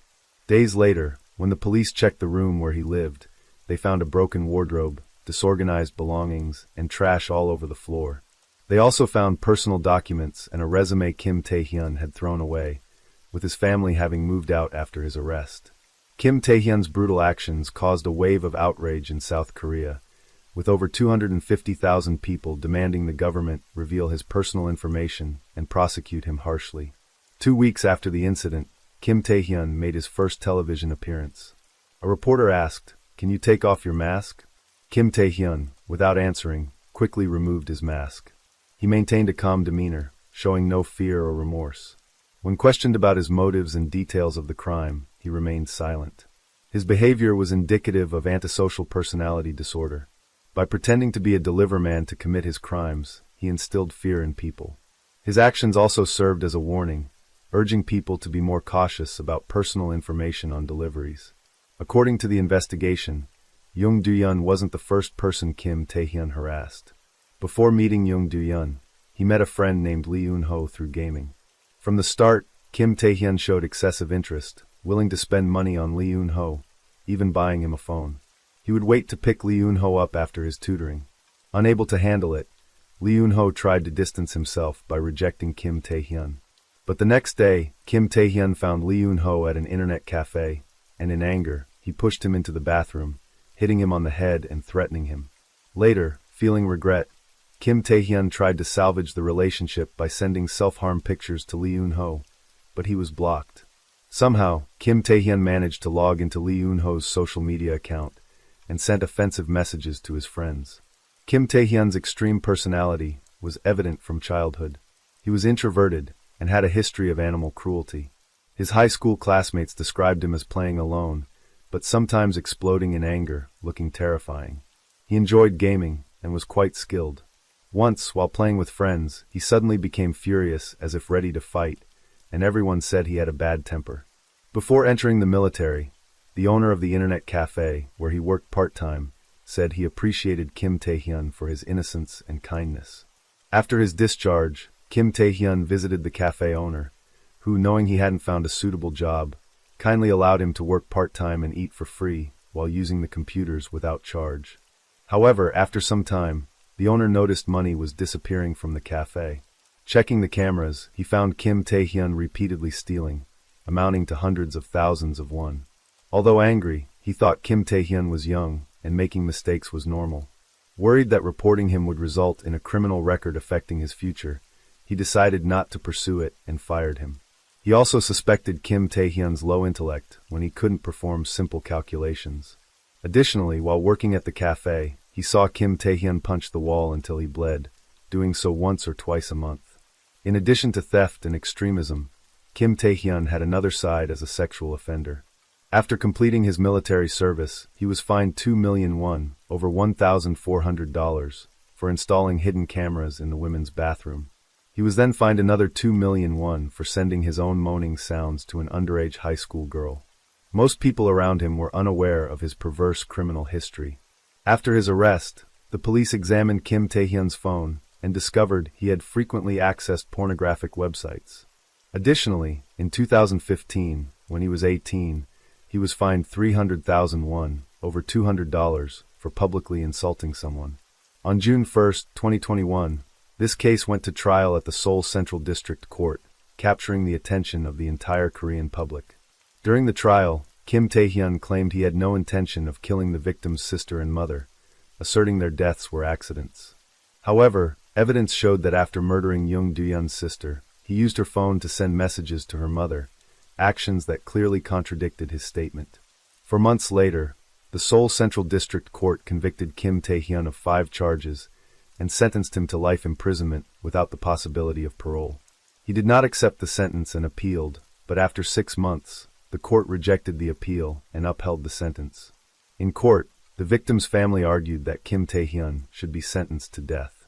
However, capital punishment has not been enforced in South Korea for the last 25 years. Kim Tae-hyun exhibits an antisocial personality, always sensitive and suspicious. When rejected, he views the other person as an enemy and seeks revenge by any means possible. Befriending someone with such a personality can be extremely dangerous. The victim, Jung Du-yun, recognized the abnormality and cut off contact, but she couldn't escape her fate. She never imagined Kim Tae-hyun would act so brutally and savagely. Sadly, not only did Jung Du-yun lose her life, but her innocent mother and sister did as well. Kim Tae-hyun will pay for what he has done and deserves to spend the rest of his life in prison.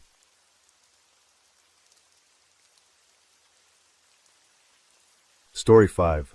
In 2018, in a luxurious Vancouver, Canada villa, a Chinese woman of refined elegance was stunned to receive a lawsuit from the court. The man who had once promised to love her was now demanding half her assets, despite their never being married.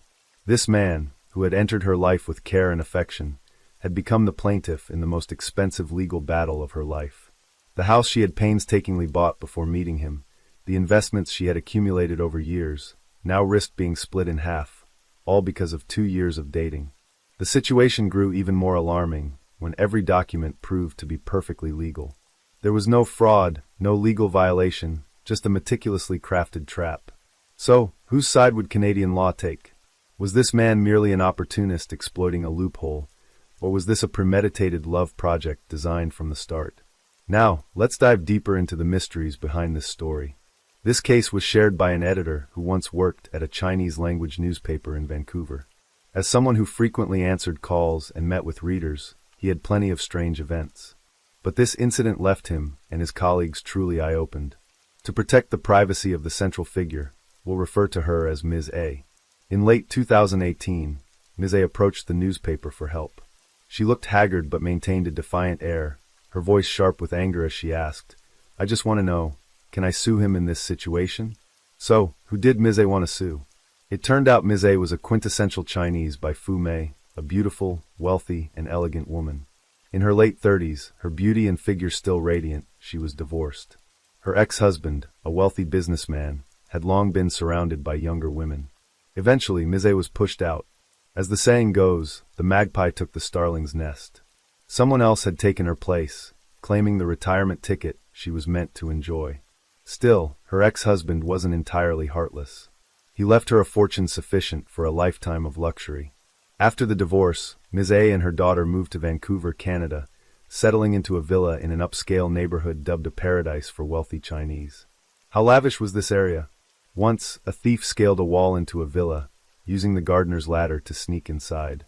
He didn't even need to crack a safe, just grabbed a few items from a room, and walked away with jewelry and vintage watches worth about $500,000 Canadian dollars.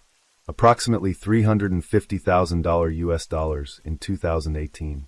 Despite the sizable Chinese community, neighbors here rarely formed close bonds. They used English names, seldom mentioning their real ones. If a curious newcomer asked, "What did the previous owner of this villa do? Where are they from?" the response was typically silence or a cold shrug. Most who came to Vancouver shared a common desire to leave their past unknown. In this detached atmosphere, only the Filipino housekeepers enjoyed gossiping. They'd gather in the park, swapping Chinese recipes and sharing inside scoop about their employers. One spring day in 2015, Ms. A's housekeeper returned from the park unusually excited, telling her employer, "I just met a European architect. He's looking for historic homes to sketch. He loves the old architectural styles in West Vancouver and is willing to pay a fee to any homeowner who lets him draw their property." For some reason, the moment Ms. A heard this offer, she immediately agreed. The first meeting took place the next morning, after Ms. A's daughter left for school. A sleek Audi pulled up to the villa's gate, and out stepped a tall, handsome Western man. As he approached, Ms. A thought to herself, startled, "Why does he look like Prince Harry? Or do all European men have this aristocratic air?" The man flashed a polite smile, bowed slightly, and introduced himself. "Hello, I'm Phil, an architect. I love the style of homes in this area. I'll need about 2 to 3 days to sketch your house. Thank you for agreeing." Ms. A caught a few familiar words like architecture and heritage, enough to grasp his intent. Not wanting to seem flustered, she smiled brightly and warmly invited him inside. That day, Ms. A mustered all her limited English to chat with Phil. He enthusiastically opened his car trunk, pulling out a set of drawing tools, explaining as he worked, The neighbor's house is Georgian style, while yours has a Victorian flair. This area is truly a living architectural museum. Ms. A didn't understand much, but in her eyes, the image of a man so dedicated to his craft became strangely captivating. And so what was bound to happen did. When Phil finished the sketches, he didn't just bring a portfolio of drawings. He brought a large bouquet of roses to confess his feelings. And thus they began dating. Ms. A's daughter quickly grew fond of Phil. The girl had long yearned for a real father figure, someone to teach her how to ride a bike, take her camping on weekends. Not a mother who always drove her to fancy restaurants or movie theaters in glamorous dresses. Phil seemed like a man straight out of the mother and daughter's dreams. He held all sorts of licenses: hunting, fishing, motorbike riding. He knew every trail, every stream in Vancouver, taking them on adventures from thrilling mountain hikes to starry forest campouts. Compared to the Chinese men Ms. A had known, often highly intelligent and well-educated but clumsy in practical life, taking hours just to change a light bulb, Phil was like a modern caveman. Strong and rugged, he could pitch a tent and build a fire with ease. Ms. A didn't need to lift a finger. She'd simply sit by the campfire, listening to the crackling wood, basking in overwhelming happiness.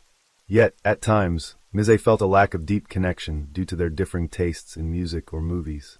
Phil wasn't the type to whisper sweet nothings, but his actions always touched her.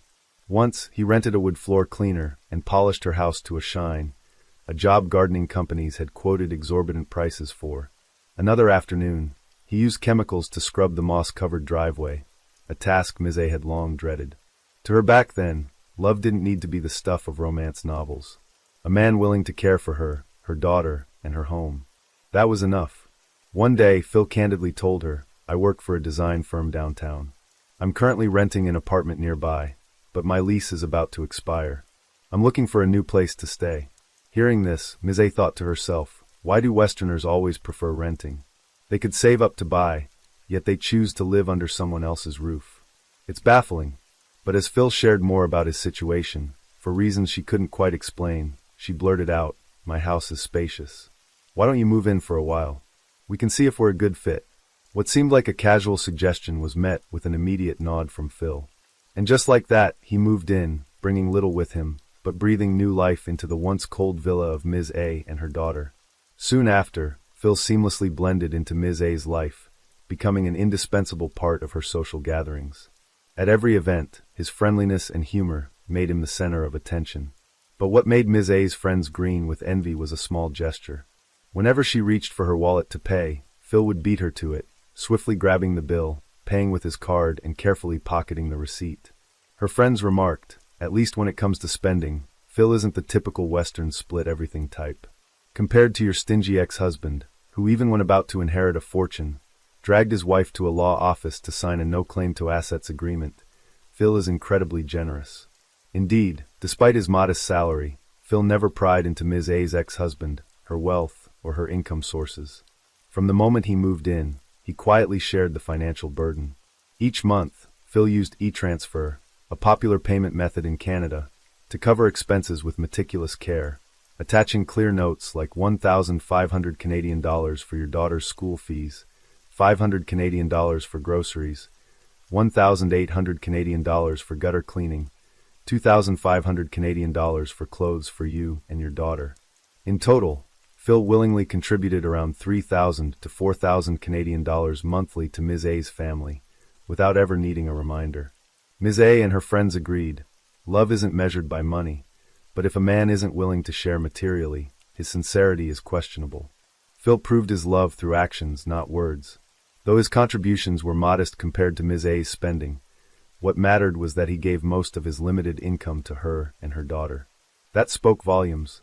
From 2015 to 2017, those 2 years were filled with happiness. The family of 3 lived harmoniously in the warm villa. As Ms. A's daughter entered her teenage years, becoming moody and defiant, Phil didn't stand idly by. He told the girl, "You can't yell at your mom like that, she's my love." Beyond that, he patiently tutored her, correcting her grammar mistakes after she received an I in progress, a euphemism for failing at school. At one point, the girl even whispered to her mother, "Mom, when you're cooking, Uncle Phil watches you closely, worried the oil might splatter and burn you. I believe he truly loves you."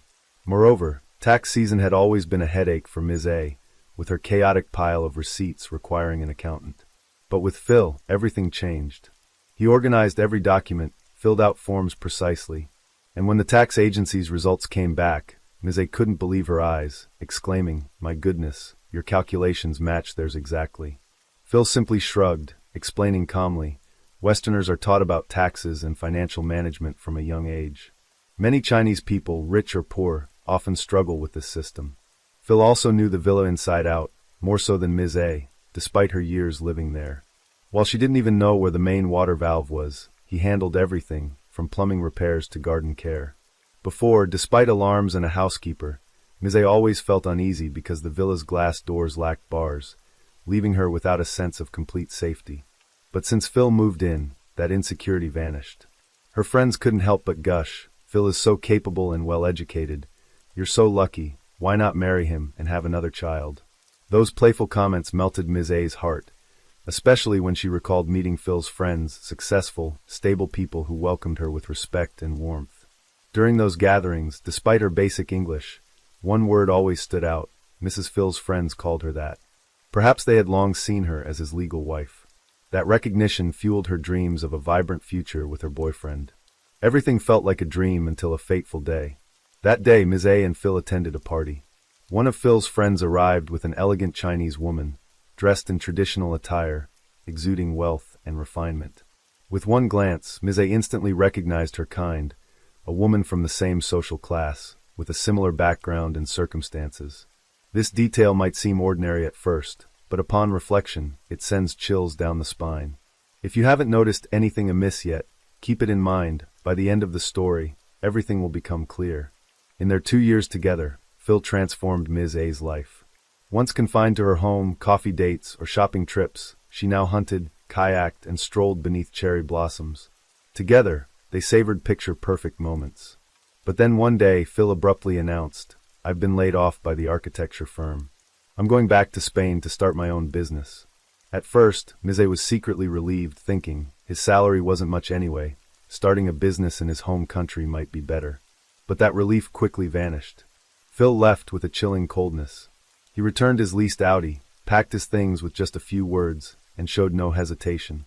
He departed like a transient traveler, leaving behind an empty house and the feeling that everything had been a beautiful dream for Ms. A. Still, she clung to hope. "When my daughter's summer break starts, I'll visit Phil in Spain, meet his family, and discuss our future." However, a nightmare descended before her dream could take shape. Just 2 weeks after Phil's departure, a stranger appeared at Ms. A's door, holding a stack of documents. A cold voice declared, "Ms. A, this is a family lawsuit filed against you." She froze. At first, she thought her ex-husband was stirring trouble again, but the words family lawsuit pierced her heart. Family? With whom? She had never married in Canada. Who could sue her under the guise of family? Her trembling hands flipped through the pages, the words blurring through her tears. Her daughter quickly took the documents, trying to stay calm, saying, "Mom, go inside. I'll sign for this." That night, as darkness fell, her daughter quietly consulted a dictionary, translating each line of the lawsuit. The air grew colder with every moment. As the truth unfolded page by page, Ms. A was stunned to discover that the person suing her was Phil. He had filed the lawsuit under a common law relationship, claiming they had lived together as an unmarried couple. In the suit, Phil demanded a division of assets accumulated during their time together, a share of the hundreds of thousands of Canadian dollars in annual dividends Ms. A received, money from her ex-husband's alimony, and a portion of the increased value of her upscale Vancouver villa, one of the city's most expensive properties. Estimates suggest that between 2016 and 2017, Vancouver's housing market soared. Villas in West Vancouver appreciated by at least $300,000 to $400,000 Canadian dollars annually. Phil had calculated meticulously. Based on a 34% value increase over 2 years, roughly $1 million Canadian dollars, he demanded fees, including $500,000 Canadian dollars from the villa's appreciation and monthly alimony akin to a divorce settlement. Hearing these outrageous demands, Ms. A was dumbfounded. The house had clearly been bought by her ex-husband, and the dividends were his alimony. Phil had never contributed. How could he claim a share? They were just dating. How had it turned into a divorce requiring a court battle? The question gnawed at her mind. Her daughter, the most level-headed, immediately warned Mom, "We need a lawyer now. If we don't respond to the lawsuit, the court will rule in Phil's favor." They rushed to the police station, hoping to report Phil for fraud. But after hearing the story, the officer responded coldly, "This is a civil lawsuit. You need to file a counterclaim. This isn't a criminal case we can accept." Turned away, Ms. A felt as if she'd fallen into an abyss of despair. She called, texted, and emailed Phil repeatedly, hoping for clarity. But all she received was a curt message. "Everything is with my lawyer. If you keep contacting me, I'll report you for harassment." Feeling cornered, Ms. A sought out a Chinese lawyer, charging 380 Canadian dollars per hour, approximately 266 US dollars. The lawyer listened intently, then frowned at a key detail. Phil had moved in during 2015 and left in 2017, exactly 2 years. Moreover, he had consistently contributed to household expenses and filed joint tax returns annually. Leaning back in his chair, the lawyer spoke slowly but sharply. Under Canadian law, if two people live together as a couple for 2 years or more, or less if they have a child together, they're considered in a common law relationship, an unregistered marriage. When they separate, asset division is treated just like a divorce. Ms. A went silent, then exclaimed, "So he scammed me? Why doesn't the law protect me? I thought, as long as we didn't register a marriage or put his name on the deed, I'd be safe." The lawyer sighed, replying, "Phil planned this carefully. He stayed exactly 2 years to legitimize his claim. The money he sent you, the joint tax filings, all of it is evidence in his favor." Ms. A couldn't believe her ears. The lawyer continued, "The house, though bought before Phil, had appreciated during their cohabitation, and that increase could be split. The dividends, despite being alimony from her ex, were considered joint income during their time together, so Phil could claim a portion. And the legal fees would be substantial. Fighting the lawsuit could cost Ms. A tens of thousands of Canadian dollars in lawyer fees. Many immigrants don't realize that in Canada, cohabitation can be as risky as marriage. After enough time, half your assets can be divided, even without a marriage certificate. Everything stocks, real estate, any asset that grows in value during cohabitation is considered joint. For example, if a house was worth 250,000 Canadian dollars when they started living together and rose to 450,000 Canadian dollars by the time they parted, Phil could claim 100,000 Canadian dollars, 50% of the appreciation. Before seeing her out, the lawyer remarked, "This guy knows the law well. Last year, my office handled a female client with a story identical to yours." Ms. A froze, asking, what was the outcome of that case? But the lawyer fell silent. A chill ran down their spines. Could Phil and his friends be running a love project, exploiting legal loopholes to target wealthy women and walk away with half their assets? Was the Chinese woman in traditional attire from the party his next victim? The mother and daughter consulted other lawyers, but all agreed. With Phil unemployed and a set list, the court would likely force Ms. A to split her assets and even pay him monthly alimony. Though the amount wouldn't be large due to the short cohabitation, it was still a significant loss. Phil had meticulously prepared evidence to prove his entitlement, providing e-transfer records of contributions to education and home maintenance, arguing their relationship was more than just dating. It was marital in nature. Moreover, on his tax filings, Phil had listed Ms. A as a common law partner, a detail she had completely overlooked. When the lawyer asked, "How did you address each other? What did friends call you both?" Ms. A paled, recalling how what once felt like sweet signs were now evidence against her. Her close friends always called Phil your man, and invitations from Phil's friends were addressed to Mr. and Mrs. Each word had unwittingly affirmed their relationship, now serving as legal proof to force Ms. A to divide her assets. Fearing that revealing everything might lead lawyers to reject her case, Ms. A turned to the media. She hoped to warn the community. A common law relationship isn't just about love. It's a legal trap that can take half your fortune just for living together for 2 years. But her efforts were in vain. Emails sent by the newsroom to Phil bounced back. As she left the newspaper office, Ms. A gripped her daughter's hand tightly, as if clinging to a lifeline in a storm. Her voice broke. "It's clearly a scam. How can this be a legal lawsuit? Is Canadian law encouraging asset division through schemes like this?" Legally, Phil hadn't broken any laws. He simply viewed their relationship and cohabitation as akin to a marriage. And under Canadian law, separation meant a legal division of assets, just like a divorce. This also highlights a deep cultural divide. 80% of Westerners sign agreements before cohabiting, clearly defining assets like a business partnership. In contrast, many Chinese people avoid discussing money, seeing it as unromantic and pragmatic. Had Ms. A signed a contract stating Phil had no claim to her assets, she could have avoided this disaster. And if Phil had refused to sign, he might have left to find another, more naive target. This strengthens the theory that Phil wasn't a mere opportunist, but a calculated predator. When the reporter covering Ms. A's story tried to look up the lawsuit's outcome, no records were found.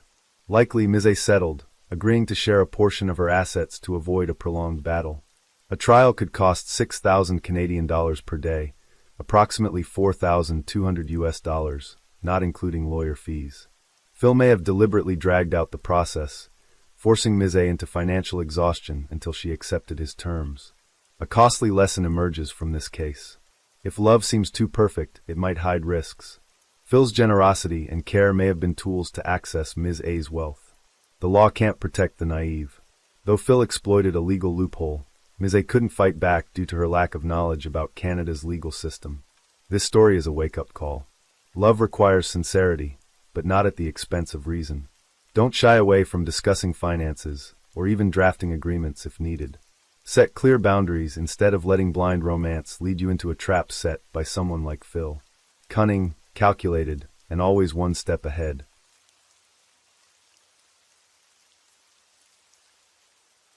Story 6.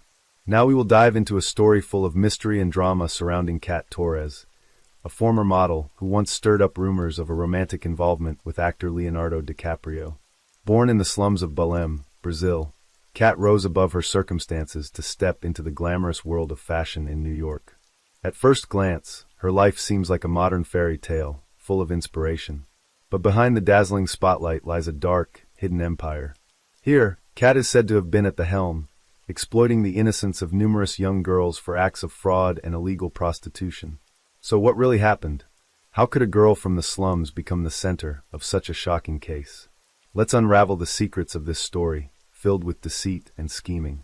Kat Torres, born on October 24, 1992 in Belém, a northern city in Brazil, known for its natural beauty, the gateway to the magnificent Amazon River, but also fraught with dangers. In 2016, Belém was even listed among the 50 most dangerous cities in the world by the Mexican Citizens Council for Public Security.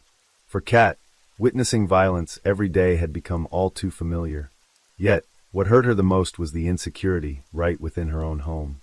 Her father was an alcoholic, venting his rage on the family with brutal beatings whenever he was drunk. Her mother, a weak and submissive woman, lacked the courage to leave or protect her daughter from this cycle of violence. From a young age, Kat Torres harbored a desire to escape the gloomy atmosphere of her family and the city of Belém, a place where danger lurked every day. Fortunately, fate seemed to have given her a valuable advantage, her striking beauty, which outshone everyone else. In a country where beauty is worshipped like an icon, Kat shone with her tall, slender figure and rare, perfect proportions. The first turning point came when Kat was only 12 years old. She began walking the catwalks. With her confident demeanor and excellent performance, she quickly drew attention. By the age of 18, Kat's talent caught the eye of Elite Model Management, one of the world's leading modeling agencies. This was her ticket out of Brazil's impoverished areas to the glamorous Europe, where she strutted on prestigious runways and collaborated with top designers. In 2012, after 2 years with Elite, Kat Torres, then 20 years old, challenged herself in a beauty pageant in Sao Paulo, Brazil, and won the title of Calera's Beauty Queen. This victory was not only a memorable milestone in her career, but also opened up opportunities to work with many luxury brands, solidifying Kat's name in the international fashion scene. 2 years later, at 22 years old, Kat unexpectedly became the focus of media attention when she was spotted being intimate with actor Leonardo DiCaprio. Their appearances together, with very close gestures, sparked rumors of a romantic relationship. This mysterious relationship was believed to have lasted for 2 years before reports of their breakup surfaced. At that point, Kat had just turned 24, and netizens didn't miss the chance to jest that she, too, couldn't escape the 25-year-old girlfriend curse associated with Leonardo's dating history. During interviews, Kat always maintained an ambiguous stance when asked about her relationship with the actor. She only briefly mentioned that they had agreed not to discuss personal matters publicly.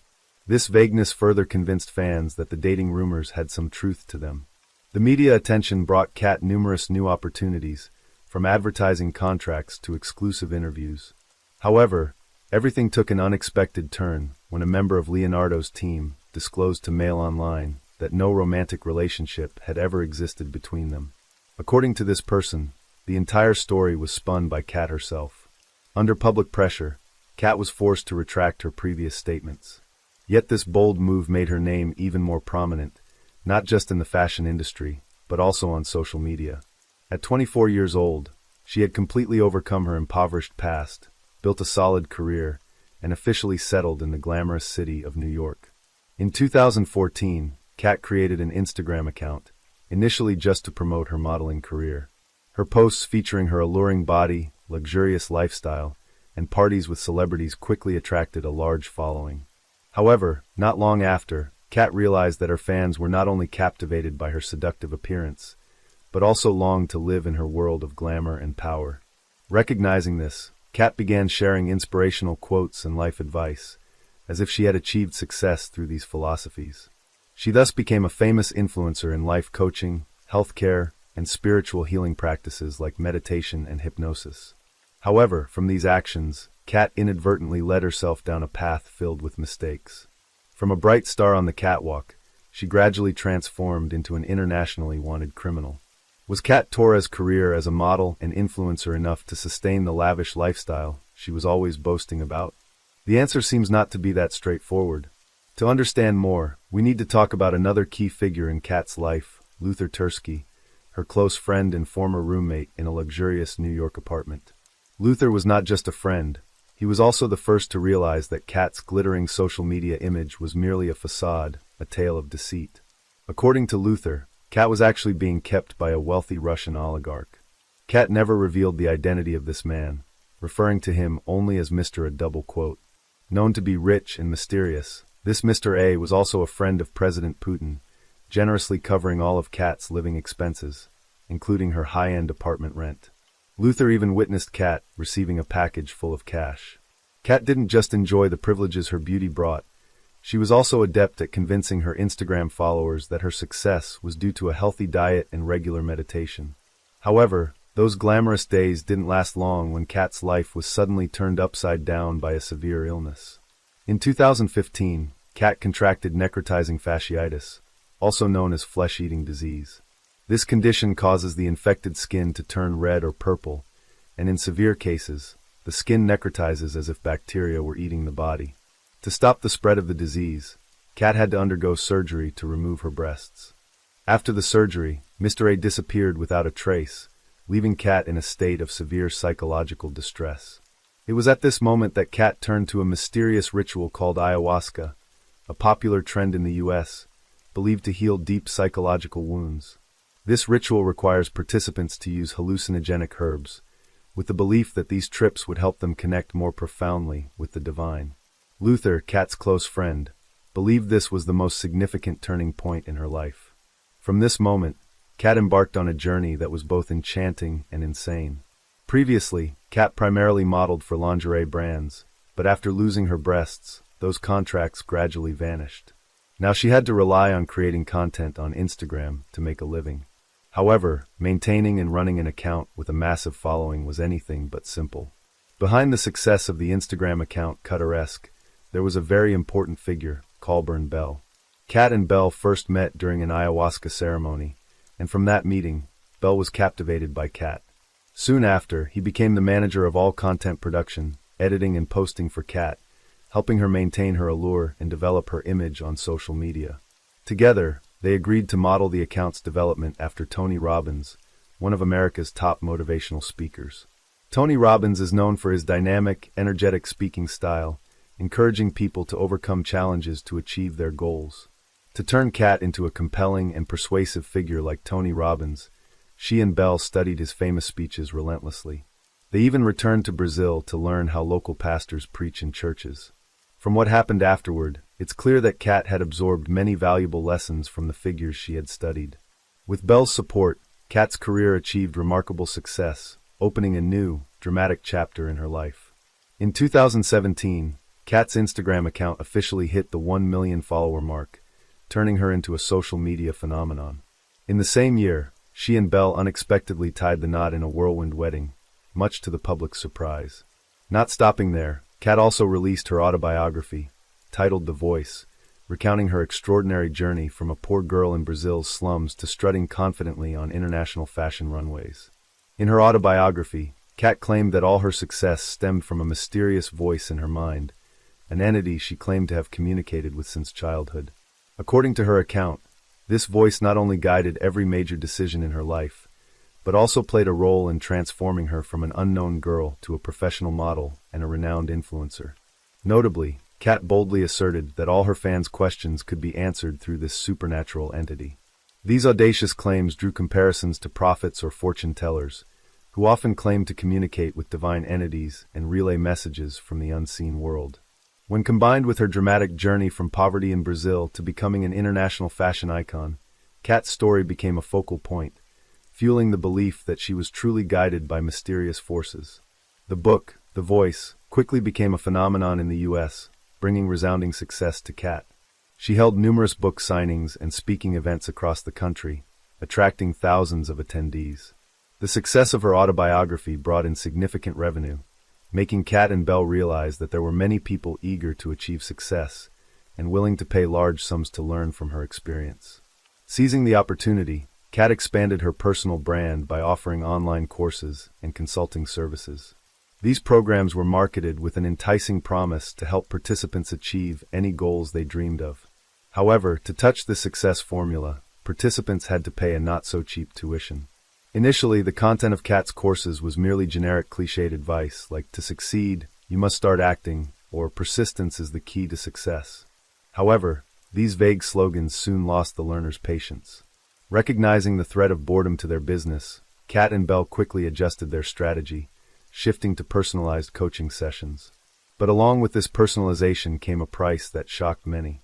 A one-on-one session with Kat was listed at $130. So, who would spend this enormous amount? Typically, these were sensitive, vulnerable individuals, or those facing significant life crises. For them, Kat's words of encouragement were like a lifeline in an ocean of suffering, providing comfort and the belief that they were on the right path. However, as the saying goes, when you hit rock bottom, any step is upward. Thus, they didn't hesitate to attribute any progress they made to Kat's guidance. Thanks to the one-on-one consulting service, Kat rapidly amassed a vast fortune. On Instagram, she continuously flaunted her luxurious lifestyle, showcasing lavish apartments in the heart of New York, an expensive car collection, a magnificent yacht, and high-end clothing from renowned fashion houses. However, wealth couldn't keep Kat away from ayahuasca. In fact, she grew increasingly dependent on it. Belle often had to clean up after her psychedelic episodes and try to bring her back to reality. But everything collapsed when Belle accidentally overheard a conversation between Kat and one of her clients. The client lamented, "Why have I encountered so much bad luck lately? I feel like the unluckiest person alive." Kat replied calmly, "You should resign immediately, move to Brazil, and become a nun. In your past life, you committed serious sins, so in this one, you must suffer to atone for your mistakes." Hearing these words, Belle could no longer bear it. He decided to file for divorce immediately. Perhaps his goal was only to make money from the naivety of her followers, not to immerse himself further in Kat's dangerous deceptions. Without the support of her dedicated husband, could Kat recover? The answer was clearly no. Once accustomed to living off someone else, she couldn't return to a real life. Having lost both her diligent husband and her wealthy patrons, who would now fund Kat's lavish lifestyle, it was obvious she would target her fans. Among them was a girl named Anna. When she met Kat, Anna was going through the darkest period of her life. Her health was deteriorating, psychological wounds from her family, and a failed relationship with her ex-boyfriend had led her to consider giving up. But through personal consultations with Kat, Anna gradually emerged from the darkness. She not only regained her self-confidence, but also decided to leave Brazil to study nutrition in Boston. She believed all this progress was thanks to Kat and her mysterious voice. Under Kat's encouragement, Anna cut off all contact with her family and friends. Kat said they were all obstacles, even calling them embodiments of the devil. With no one to share with, Anna became more and more dependent on Kat, paying a considerable amount to maintain the one-on-one sessions. One day in 2019, Kat unexpectedly sent Anna a private message. "Do you want to become my personal assistant? I'll pay you $22,000 a month. You can live with me, and all your issues will be addressed for free." Upon receiving the message, Anna burst into happiness. She believed this was the biggest turning point in her life.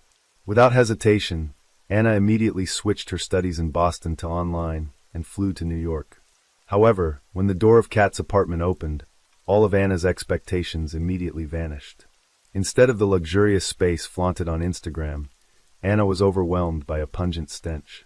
The upscale apartment, which should have had a view of the bustling New York scene, was littered with trash and pet waste. Was this the sophisticated lifestyle Anna had once admired? Soon after, Anna realized that not only was the living environment far from what she expected, but Kat herself was also very different from the person she had admired. Kat could hardly take care of herself, which explained why she needed a personal assistant so badly. Anna's job was not just that of a simple assistant. She had to clean the apartment, take care of the pets, manage Kat's social media accounts, help with video shooting, and do anything Kat demanded, regardless of time or circumstance. The overwhelming workload forced Anna to abandon her studies.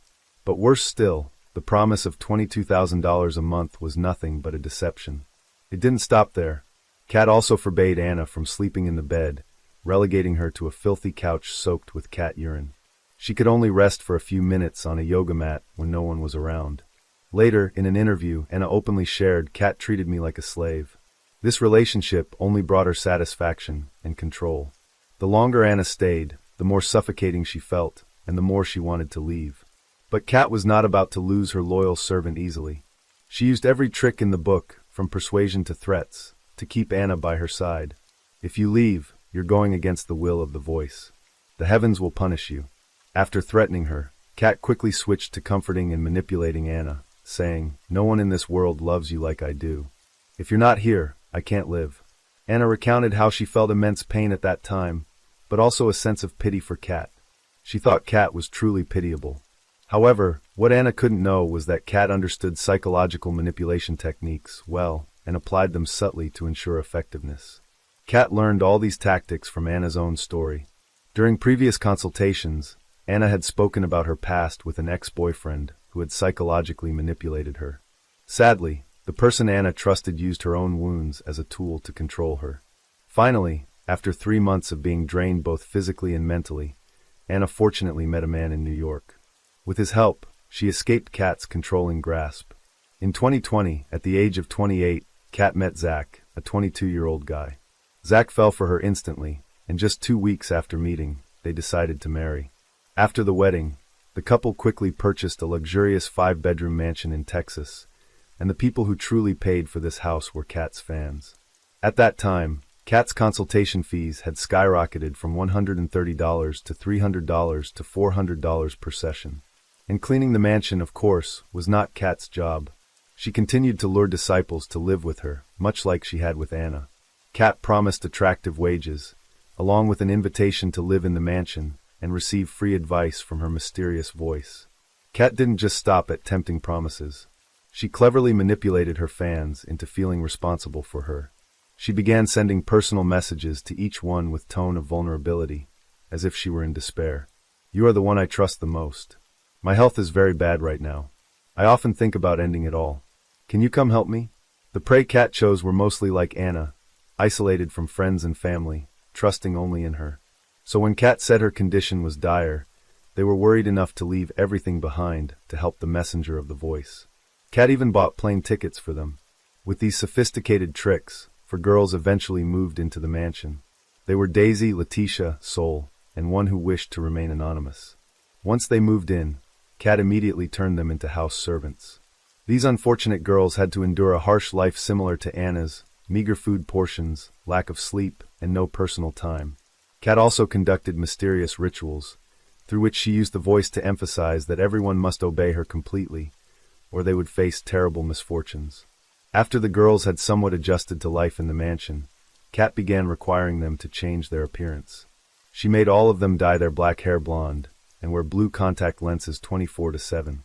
Even though wearing contacts continuously caused their eyes to become dry, irritated and swollen.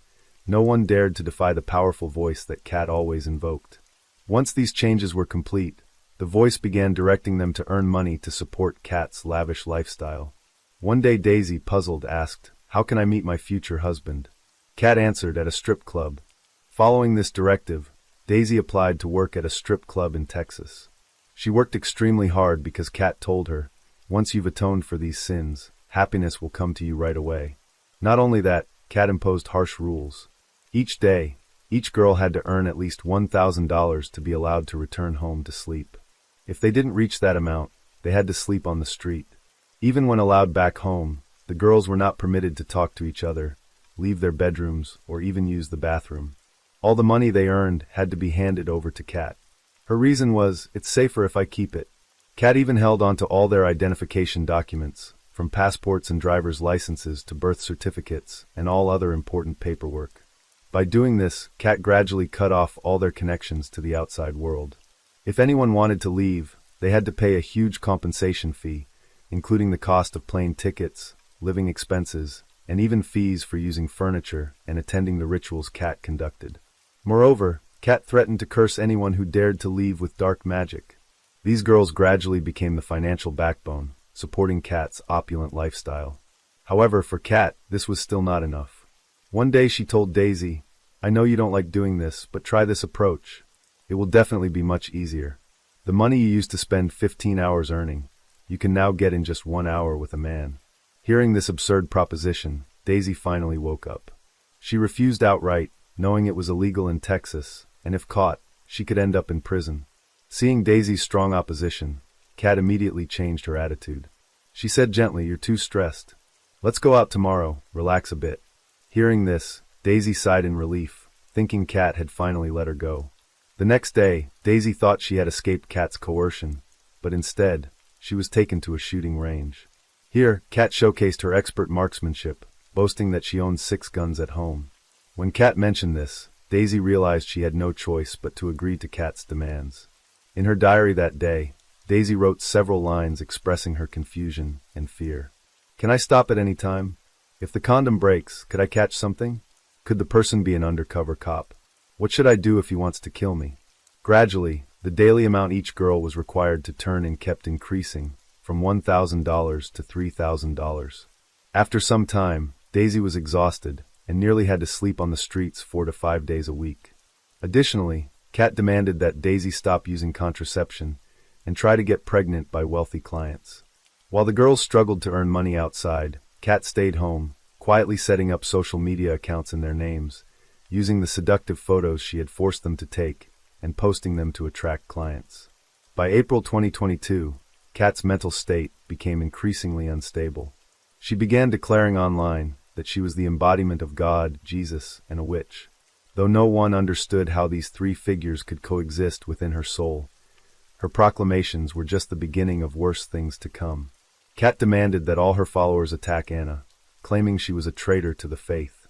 She even threatened to hang Anna's skull in her house. Anna's social media accounts were quickly bombarded by Kat's disciples, flooded with death threats and gruesome images. Anna, who had been exploited at Kat's house for 3 months, took a year to overcome the trauma of those horrific experiences. However, the online attacks dragged her back into that painful memory. Nevertheless, Anna quickly regained her composure and decided to report to the police. Not only Anna, but the families of the girls held by Kat also reported to the police. They even created Instagram accounts in hopes of finding their loved ones, who had been out of contact for months. When the clues were pieced together, everyone realized one truth. All the girls had disappeared after meeting Kat Torres. When Kat realized she was under police scrutiny, she immediately posted a video online, claiming she only provided jobs and shelter to girls facing hardships in life. Moreover, the unfortunate girls also posted videos stating they were there by choice, not coercion, and asking their families to stop contacting the police. This situation prevented the investigators from proceeding further, as the victims themselves defended Kat.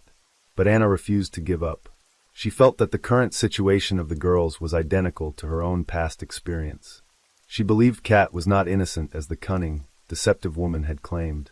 After some investigation, Anna discovered the accounts Kat had created for the girls on dark websites, along with the seductive photos they were forced to take. This behavior was clearly illegal in Texas. With all the evidence in hand, Anna didn't hesitate. She quickly submitted all the information to the FBI's online complaint portal, providing the police with enough evidence to arrest Kat and bring her to the station. At that moment, Kat was hurriedly preparing to escape the country with her slaves. She was just one step away from disappearing into the crowd. At the police station, Kat went on and on about how good a person she was, how she had provided shelter and food for the girls, and that she was completely unaware of what they did outside. The girls sitting beside her were almost silent, only speaking up to echo Kat's defenses when she subtly gave them the go-ahead. Professional investigators immediately recognized this as a typical state of victims under psychological control. However, police intuition could not be considered legal evidence for an official arrest.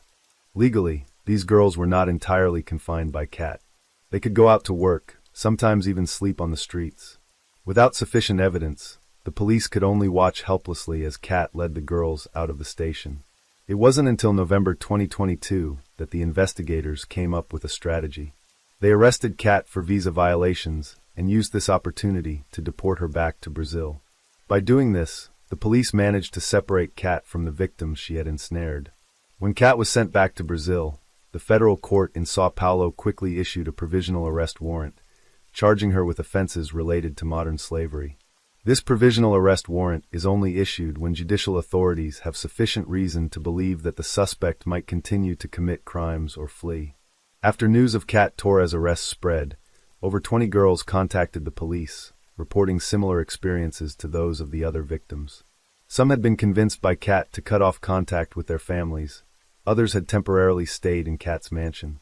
With the cooperation of these victims, Brazilian police gathered enough evidence to convict Kat. Finally, in July 2024, Kat Torres was sentenced to 8 years in prison in Brazil for the crimes she had committed. Many might be surprised to hear the sentence she received. But yes, you heard it right, Kat only has to serve 8 years in prison. Kat will be released when she's 40 years old. At that age, will she abandon this cruel, deceptive lifestyle upon reintegrating into society? It's hard to say. Even while in prison, Kat casually accepted an interview with the BBC. She claimed she was innocent, that all the witnesses in court were lying. She insisted she had never invited anyone to live with her, let alone held them captive. When the reporter presented evidence of messages exchanged between her and the victims to confirm the truth, Kat brazenly denied it, claiming it was all fabricated by others. When questioned about the $21,000 Daisy had transferred to her from June to July 2021, Kat claimed it was money Daisy repaid her for. Uber fares. Yes, this woman implied that someone could spend $21,000 on Uber in just 2 months. After hearing that, even Uber might want to call the police. Throughout this interview, full of lies, Kat still tried to assert one thing. You will choose to believe what you want to believe. Perhaps those facing hardships will choose to believe in the existence of divine intervention, hoping one day their pain will end. Those seeking quick gains might choose to believe in a shortcut to success, desiring to reach their destination as quickly as possible. And good-hearted people like Anna always choose to trust others. Even when they are suffering, they are still ready to help. Trust is an expression of courage, but discerning truth from falsehood is a vital skill. In the multidimensional world of cyberspace, vigilance is crucial, because those hiding behind virtual masks can easily create beautiful but deceptive images. Only when we are truly alert can we distinguish between what is real and what is fake.